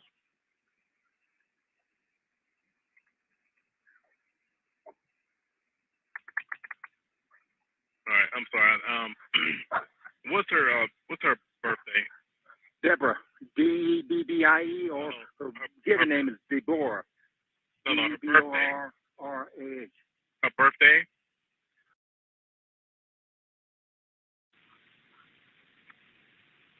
And she white, female, black, female? Pardon me? She white or black? White.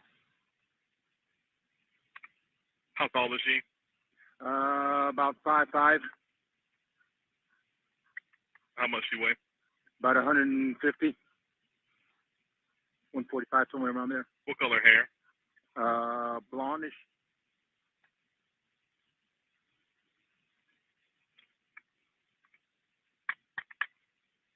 Would she be going to somebody's house, or? That's a good question. I thought she was out shopping for food.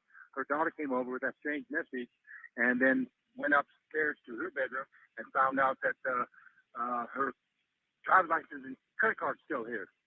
So that doesn't sound like her leaving the house to go shopping like I thought she was. She usually shops for food on Saturday. So she don't have any money at all with her or any other car? Not to our knowledge. She has nothing. But is her purse there? Yes. She left the purse as well? Yes.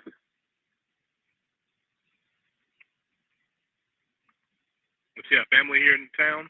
No, just her daughter.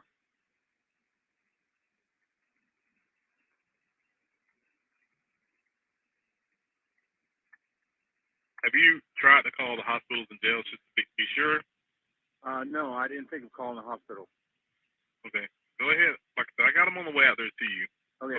Go ahead and call both hospitals after and St. Mary's and just check with the jail as well to make sure.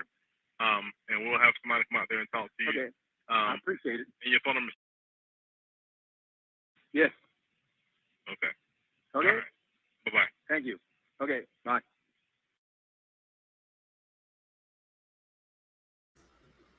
All right, that was the 911 call. There are two more. There's one. Amanda called 911.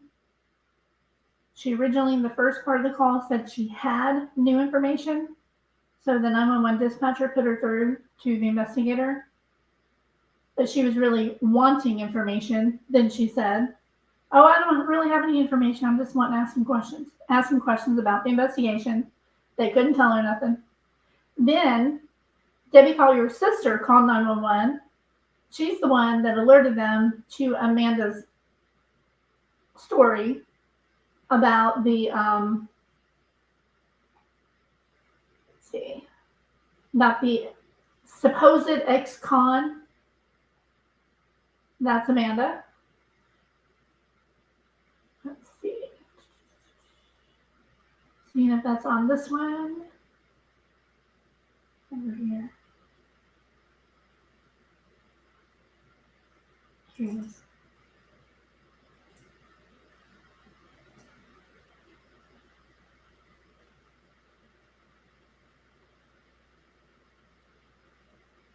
This is when the aunt called and said, "From my niece." She said that Collier was in an accident a month ago. Oh, here's 911 call right here.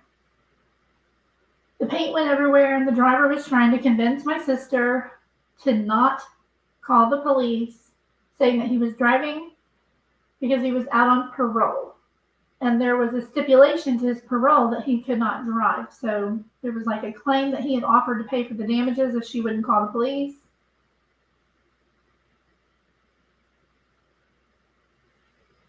She had been in a minor car accident, but they did come out later and say that there was no ex-con involved in the accident.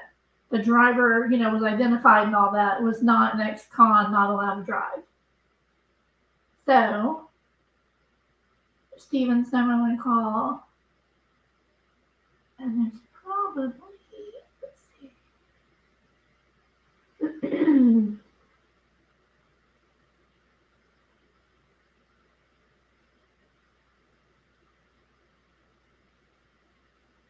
So it's really weird that she had a credit card on her, remember, in the store, but she pulled it out of her pocket. She did not pull it out of the black bag that she was carrying. Did you guys notice that when we were covering the case before? The credit card that she used in that Family Dollar came out of her pocket. That was weird. So I don't even know why she had that bag with her.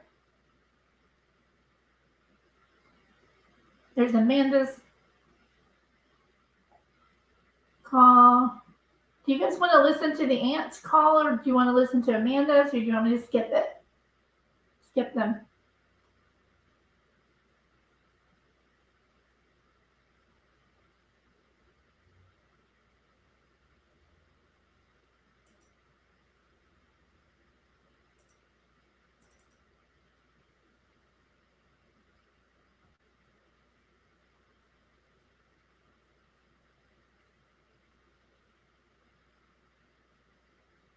Nope, this is all, they don't have anything new on the Reddit community for Debbie Collier. Oh, you haven't heard the other calls? Okay, let's see. Stevens.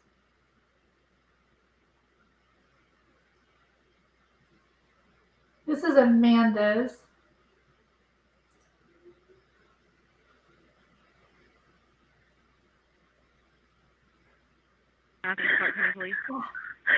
Hi, my name's Amanda Bearden, and I filed a missing persons report on my mother last night, yesterday, excuse me, and I was just wondering if maybe I could speak with the detective that's been assigned to her case. Do you have any further information? I sure do. I mean, do you want the case See? Do you have any further information? She said, I sure do. number? Okay, give me the case number so I can look it up that way.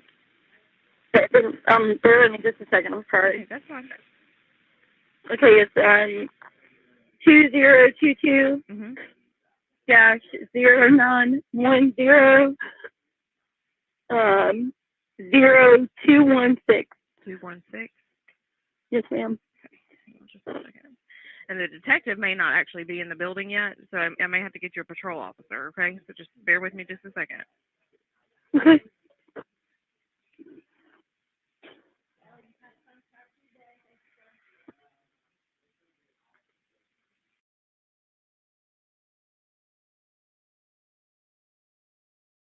So 09010. I'm sorry, the handwriting is not that great. But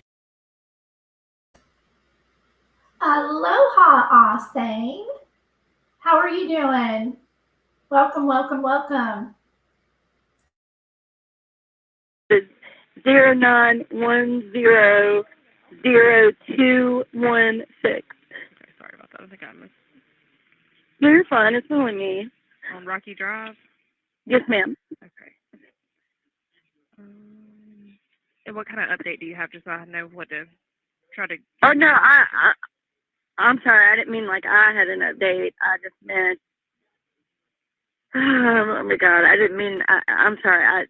I'm not in a clear mental state. This is my mother that's missing. I just wanted to talk to them. I wanted to see if maybe there was something that I could do. I do have the rental agreement number if they needed that. I mean, that's the only thing that I have to offer. But maybe, because she was in a rental car, I do have her rental agreement number. If they could maybe trace the GPS in it. Okay, what's your phone number?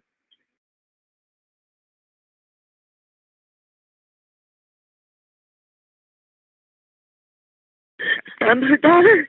Yes, ma'am. Take a deep breath for me, okay? I'm sorry. It's okay. It's okay. I'd be upset too. I completely understand that part, like being upset about it. So the officer that took your report is already gone for the day. He worked last night. And then the detectives, I don't think they're in the building right now. They're kind of working on an on-call basis, so I don't know that I can get in touch with them unless I have something, fresh to give them, and that would be something. But I can see if I can get another officer to call you back, okay? Okay. And we've got the bolo out for her. We got everybody, keeping their eyes peeled for her and that kind of thing. So, I'm not trying to be a smart aleck here or anything, but do I need to hire a private detective maybe? Because I mean, and I'm not trying to be ugly or anything, but I don't understand I know you don't know everything, of course, but why hasn't what I've asked being done? Like, why isn't the GPS in her van being traced? Do I need a private detective to do that? I mean, I don't. Hi, Peyton. I knew you were going to be here any second because Austin just got here and you two seem to travel in pairs. I'm glad to see you, honey. How are you? I'm going to go over to my YouTube really quick and so I can click on that link. Let's see.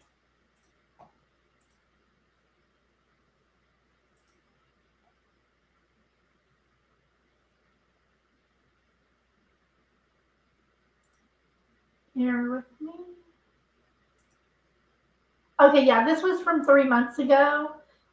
There was not an autopsy released at that time. How is she talking about an autopsy? That was when it was ruled a suicide.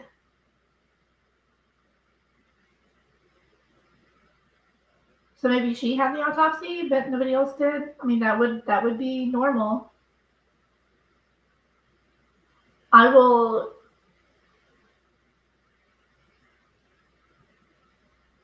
gonna leave that up. I'm gonna come right back to it after we finish this call. I'm not trying to be ugly or anything. I know. I just the most help. Okay, so here's the thing. She's an what is she? She's an adult. Right. I get it. So that makes things a little more difficult because people are allowed to leave and go and do things without telling other people. And I know that's not a good answer. I understand that. But that is also, that is also part of it because she is an adult. So it just takes some time also to do these things. And so I don't specifically know what they've done yet or not. I wasn't here last night, so I don't know. But from my understanding, they would be doing everything that we know to do currently. But I will definitely get somebody to call you back, okay? Okay, thank you for talking to me. It's no problem. I'm so sorry. I hate that this is happening to you. What was your name again, sweetie? Amanda Bearden. Amanda Bearden.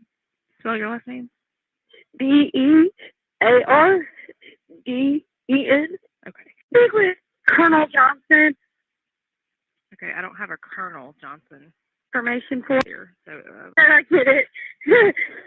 About it, and I have her iCloud information. I know that it's and correct me if I'm wrong, but if the phone is turned off, it would still track her. But I do have her. I've got her Apple ID and what I thought was her password, but the password isn't working. I don't know if y'all have technology or whatever, but I do have. I don't know. I'm just. I mean, All right, hold on one second, okay? He said he'd call me back. Okay, thank you.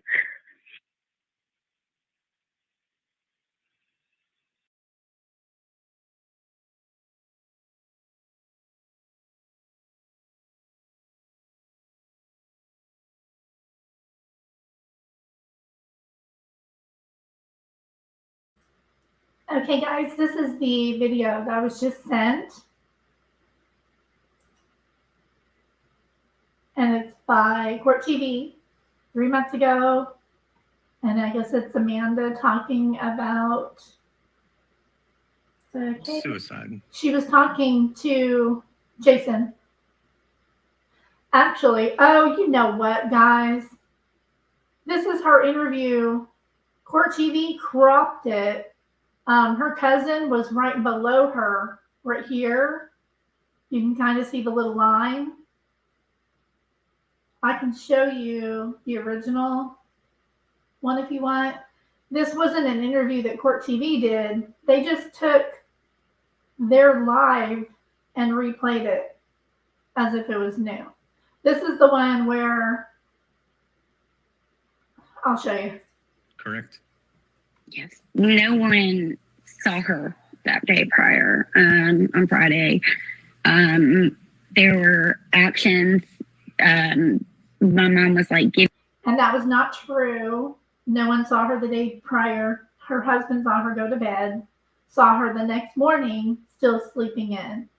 giving away things that, now looking back on, I'm like, well, that was weird. Even when I seen her on Friday. Use the second link I sent. Okay.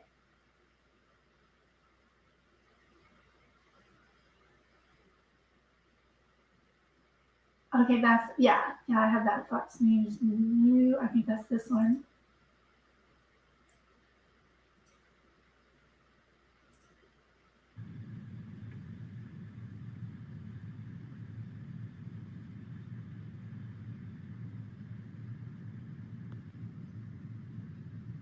There's the red the red note, paper towels, poncho. There's the lighter. So she looked in the bag. There was nothing in there. So then you can see she pulls out the credit card out of her right pocket to pay. She then had the cashier put all of those items into the red tote bag.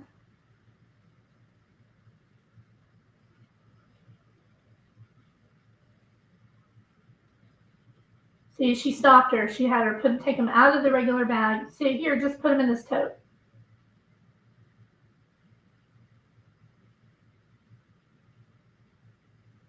There's the lighter. Remember the package I showed? That the police left behind. So she put everything in the tote.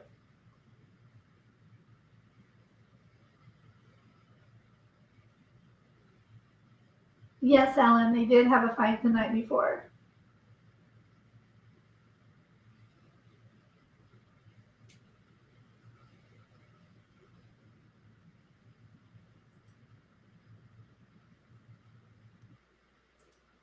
Okay, so that's kind of interesting that was on there.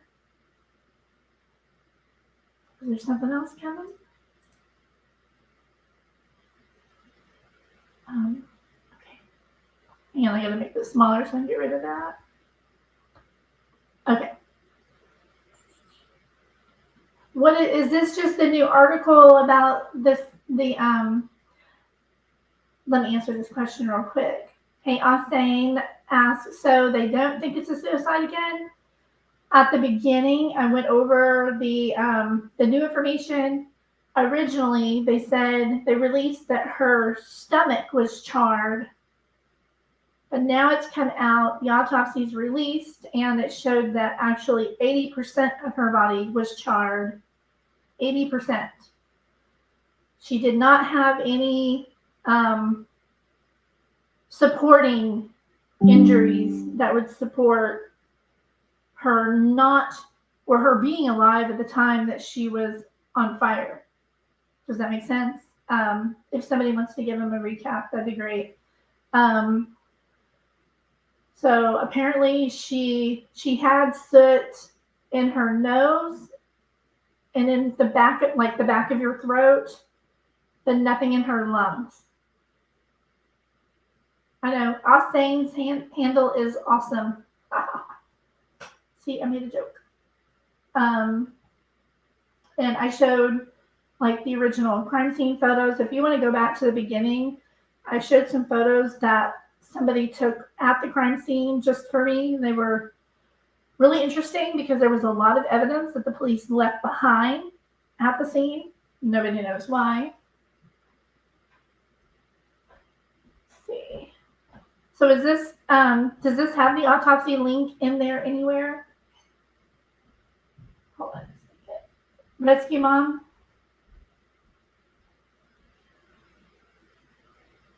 I saw this earlier today. This is the original one. I'm going to have that one ready. That's part of the crime scene. Right over here is where she was found.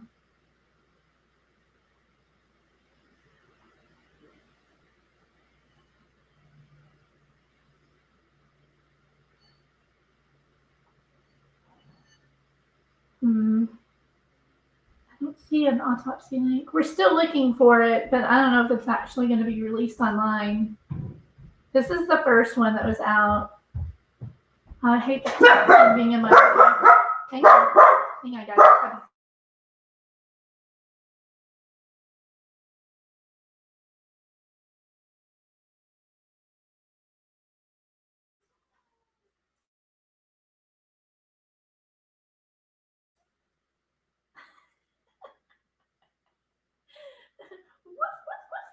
Sorry. Okay. I'm going to pull up one next. That is Dr. Michael Baden.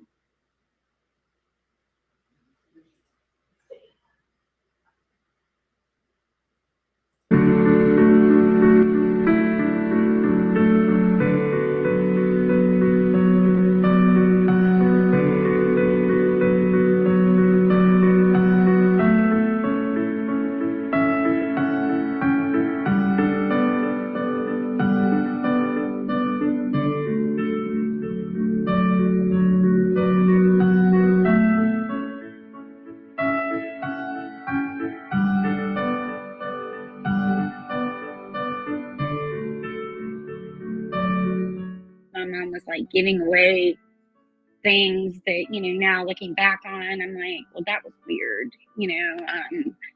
She had made some comment. It just almost seemed like she was giving me all of her things.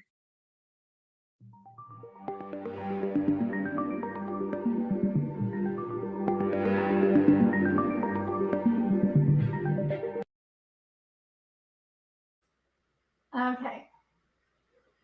Yeah, pretty sad, right? 80% of her body, not just her stomach area like they originally said, although it was ruled a self-unaliving, people are not so sure. Exactly. Summer, where's the money? I say follow the money, Jessica Cat's true crime. It's just a hunch. I could be wrong, but it's something that sticks out to me. Did I miss another one by you? What sticks out? No, I didn't miss it. What sticks out to you?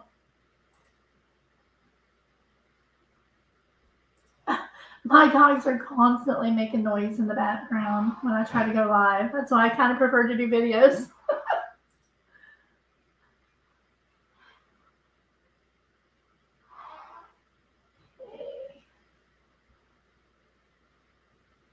Yes, this is the one I'm going to show next. This is a really interesting interview right here.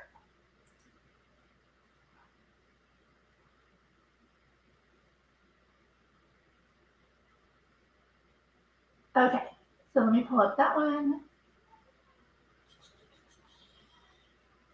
So I don't have to go to the...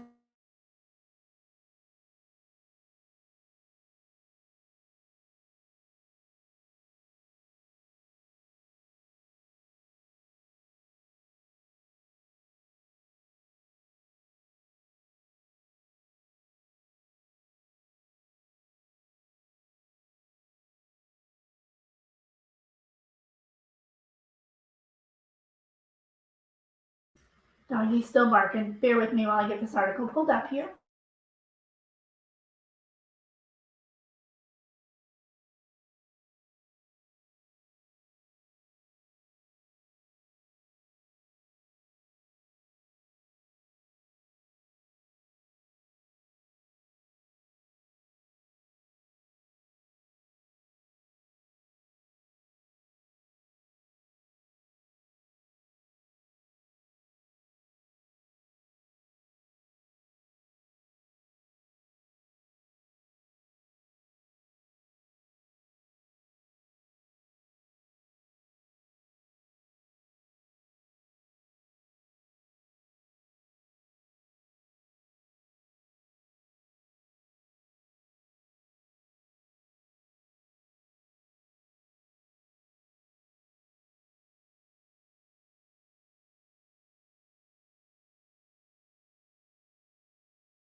I can't believe I'm still here. It showed that I was gone, but it was not gone. My Wi-Fi just stopped on me.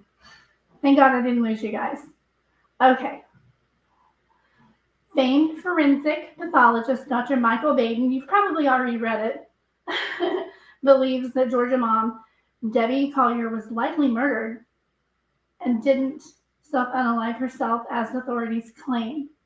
The former New York City chief medical examiner said that Collier's autopsy raises significant questions about how law enforcement came to believe she died by herself. namely because the report notes she inhaled no soot or carbon monoxide. He said, from a forensic point of view, that would indicate that she was dead before the fire started. This is how they can determine if somebody has died in a house fire, for example, or if they were already dead. That's kind of what it says next. Saying soot and carbon monoxide are present 99% of the time when people die in a fire. Especially I don't even try to say that. And then all the other stuff that we already know. Inhalation of superheated gases, thermal injuries, burns to her skin, and a hydrocodone intoxication. And speculates that she died in a flash fire due to the presence of a nearby gas can. Pretty weird. Oh, I'm sorry, Isabel. I thought I was losing the live. I was like, oh my God. Okay. And there's the other stuff that we already know, and that is Debbie. I have the same name. It would have to be sincerely, oh my God, I can't even talk right now. Let me just back right on up and start that all over. It would have to be severely windy to blow away any carbon monoxide, which is unlikely given the densely wooded area. I think the medical examiner doesn't understand what forensic pathology is. Ooh, he's throwing shade. He said the levels of hydrocodone in Collier's system were higher than a therapeutic dose. While he said they were higher than a therapeutic dose, it is impossible to tell what her tolerance for the drug was, given that she had been prescribed the medication for a back injury. Stating that a little less than half of people would die from those levels. But if she did die from an overdose, the question of how the fire started remains, he said. And then her cause of death should be labeled hydrocodone overdose with post-mortem fire injuries. It makes it more confusing, he said of the toxicology report. And that's what we're all here for, to make it make sense. And it doesn't make sense. Poor, poor girl. Can't imagine. Cannot imagine what she went through. Why my screen's so weird. Okay, it's on that one. It's on that one. Okay. So, what do you guys think?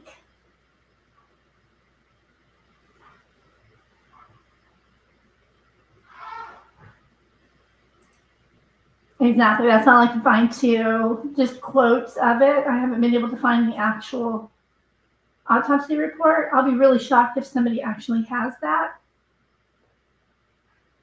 I know. I hope so too.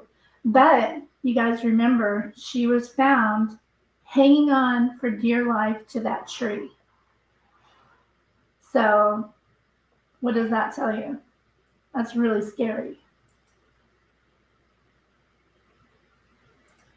You're late to the party. If you go back on my channel 3 months to the first week of October. Yeah, the first week of October, I believe, is when I started, or late September. I think early October. You'll see my old videos on it. But I pretty much gave a recap, Peyton. And I was saying if you want to go back to the beginning, I gave a full recap of the whole case.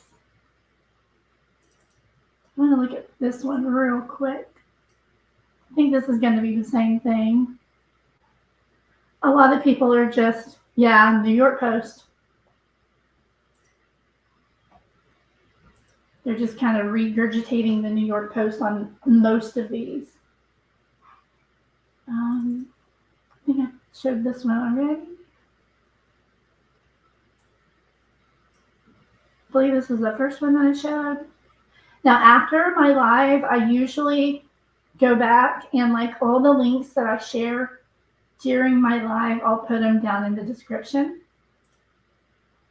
so that you can go and, you know, take your time looking around.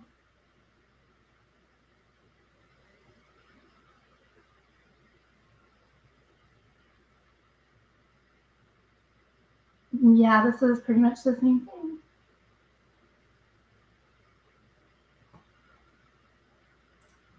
They have to change up words here and there so that they're not accused of plagiarism. Plagiarism.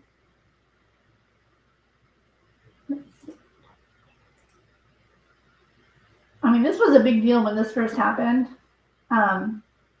We spent hours and hours poring over the 911 calls, the videos of her coming and going out of the store, for example.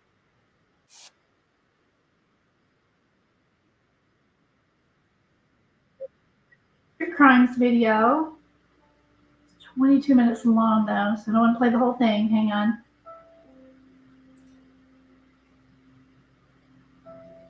This is her arriving, and she's going to come from over here.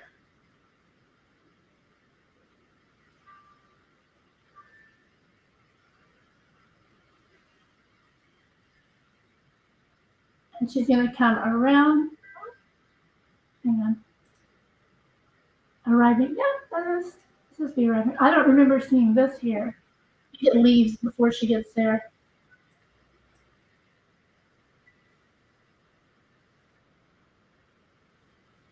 Yeah, see, that vehicle leaves. Now she's going to come up around. This is her right here. She stops right there for just a second. And then she's going to pull and park right here behind that white truck.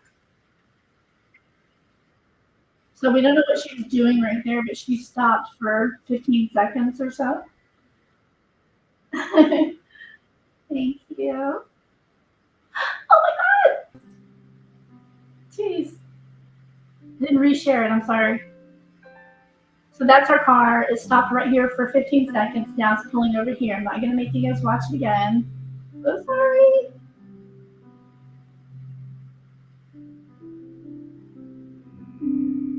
She sits in her car for a minute, and she gets out.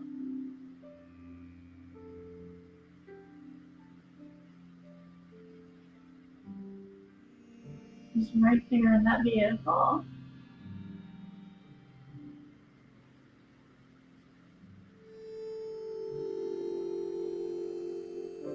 That van leaves, and everybody on the internet lost their friggin' minds.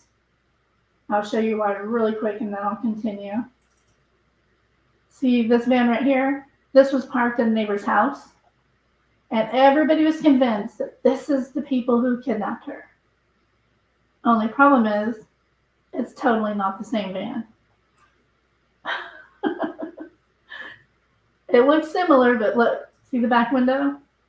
There's no back window here, and there's a big back window here. So nope, not the same van, but everybody lost their shit over this video, y'all. This is so many hours of looking at this video.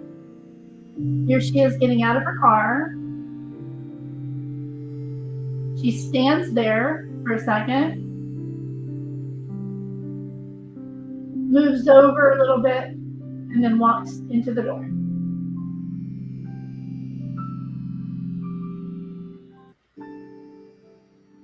She was in the store for 10 minutes. There she is getting, that's her.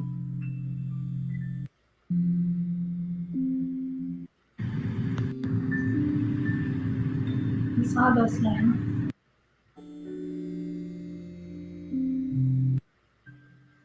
Everybody around at this time were suspects. Like everybody considered everybody. These people were suspects to a lot of channels. It was so stupid, y'all.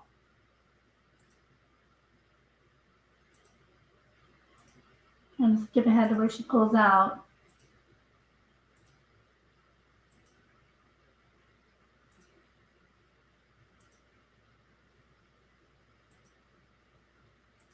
reason, usually I can pull that up and do a quicker search. She's gone. There it is. That's her right there, I believe. Yeah. But she does drive a little weird as she's leaving. People even wondered if this Family Dollar employee was involved. I'm not kidding you. You think you've seen some crazy stuff on some cases? She pulls around here, stops again.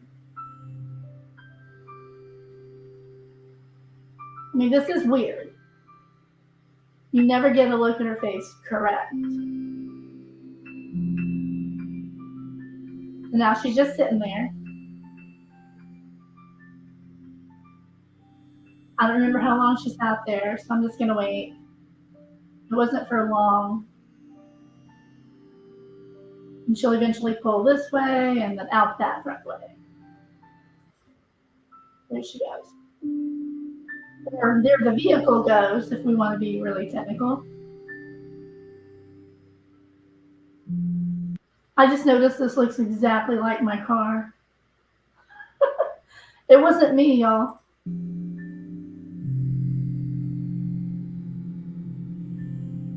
He goes over here. I mean, she's just driving. I guess you can drive like that. I would have pulled out this way and, went that way like that person did. And then she takes a right here and disappears along that road. So again, that's Grizzly True Crime. I'll put that down in the description later. Chat. How's chat going? What did you do? I'll say no telling. Yes, people were losing their minds. Yes. Yes, seriously, Summer. People lost their minds over this case. You know how people have lost their minds over the Idaho 4 case and everybody and their dog literally is a suspect? It was like that.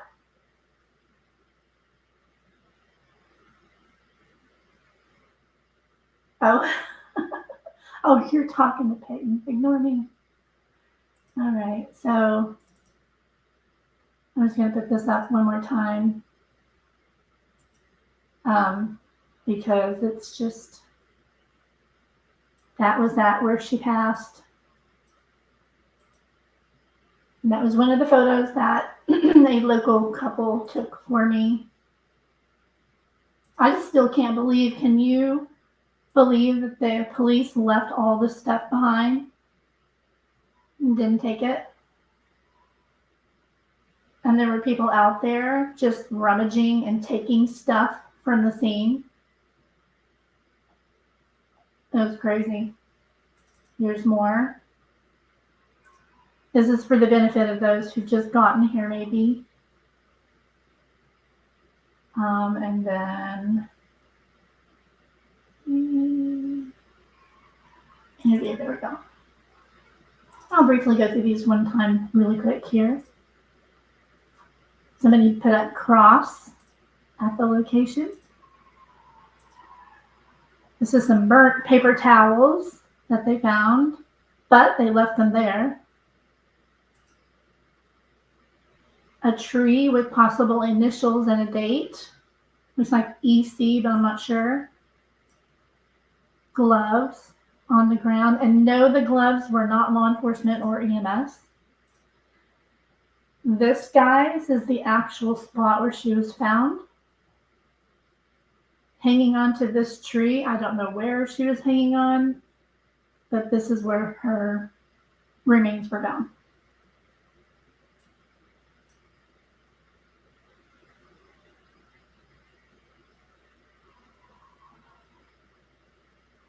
Can't really zoom in much closer than that.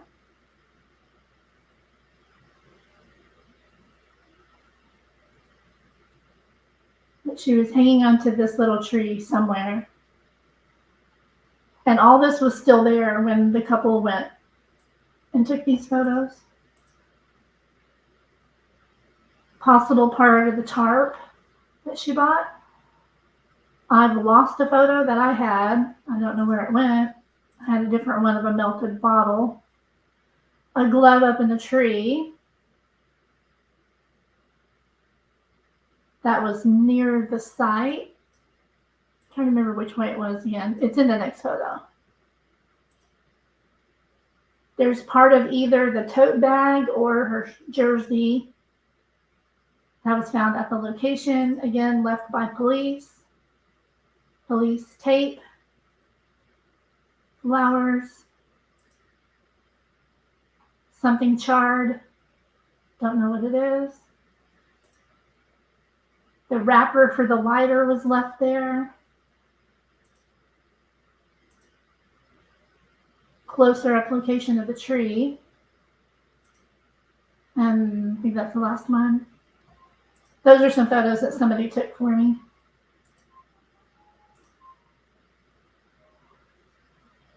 I think I have covered everything. I mean, yeah, there's a whole bunch more articles. I can show you my folder. This is all the stuff that I put in this folder today for this live. And I think I went over everything.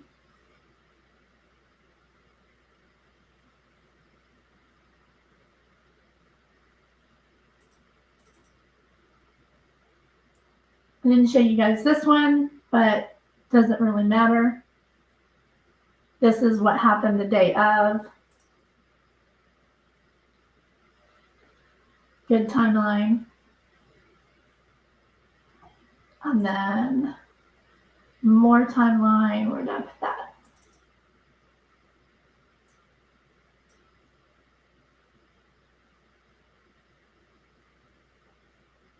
This is some old articles. You can find these on Reddit. If you want, I can put these down in the description too. Let's see.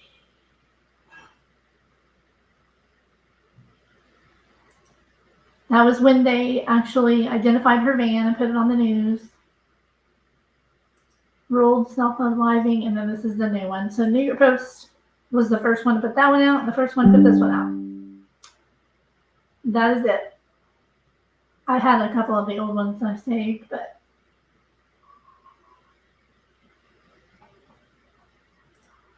and then I have I don't think I'm looking this, but I don't know, that's where he was referring. People were accusing his dad of being involved.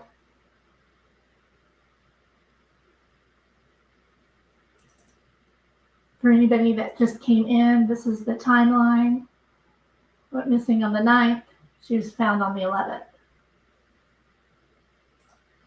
And that's the stuff that she bought. Or somebody who looked just like her, very similar, except the shorts, which was weird. Her family said she didn't wear shorts. She was wearing this jersey that had the number 34 on it, and either a red or pink visor. I don't know what the use was going to be for these items, but it's weird. And that's it. That's all I got, y'all. That is all I have. Don't know what these are. It's not showing me. There. Is that it? Here it is, guys. Here is this was before the couple went out there. Somebody took this. It was not there. Isn't that really disgusting? You guys, people were going out there and looking for stuff and taking souvenirs because the police left so much stuff. This is one of the items that disappeared. And I don't, oh, there it is. There's the bottle. Okay. Don't know what this is. People have speculated on if this is the tote bag because there's that little bit of pattern that you can see right here. But it also could have been the jersey. What do you think? This is the bottle that I was referring to earlier when I was going over my theory. Do you see all this crystallized and white material?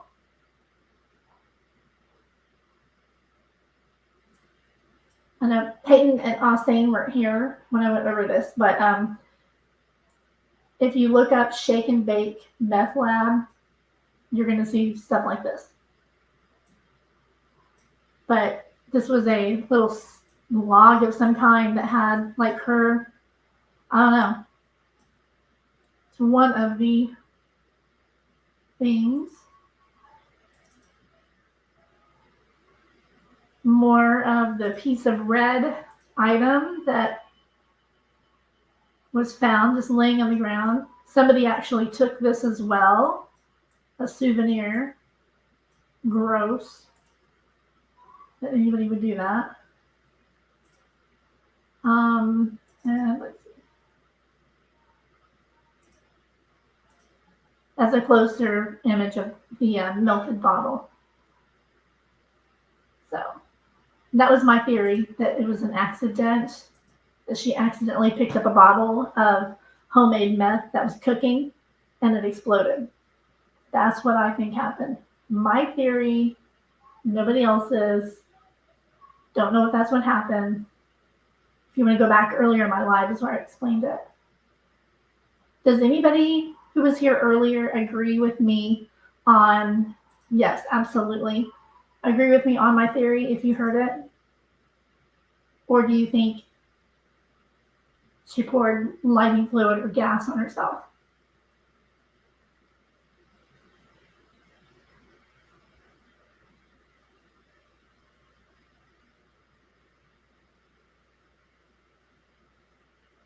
What do you guys think?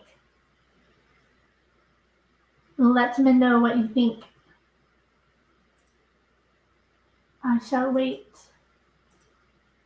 and make it chat. Thank you, Rescue Mom. Correct. Yes. Jessie Katz True Crime brings up a great point. She did not have any clothes on. However, jerseys, jerseys would probably melt pretty quickly. And if 80% of her body was burned, her clothes probably burned. She might not have been naked at the time of the fire. Does that make sense?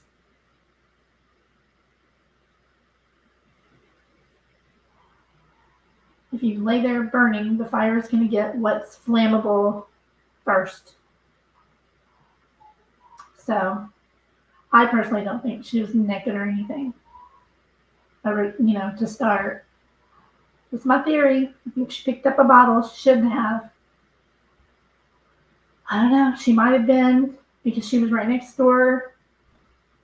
She might have gone over to the rehab, tried to take a tour for Andrew. They said no. So then she pulled over and decided, I'm just going to take a little walk, and picked up a bottle. I don't know. Nothing else makes any sense. Does anybody have any other theories?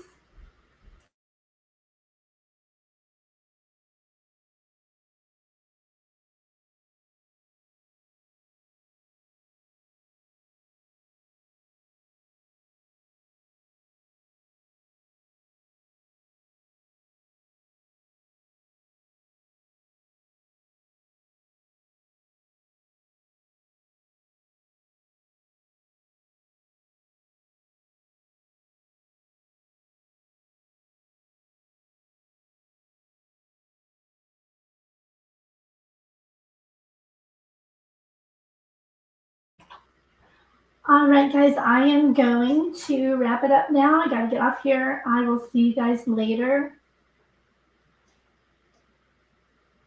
Thank you very much for being here. I really appreciate you. I just put my Cash App in the chat if anybody wants to send me a tip. You don't have to, never obligated, of course. You guys have a wonderful night, and I'll see you next time, okay? Bye, everybody. I'm going to play my outro, and I'm gone. See you later. Find it here.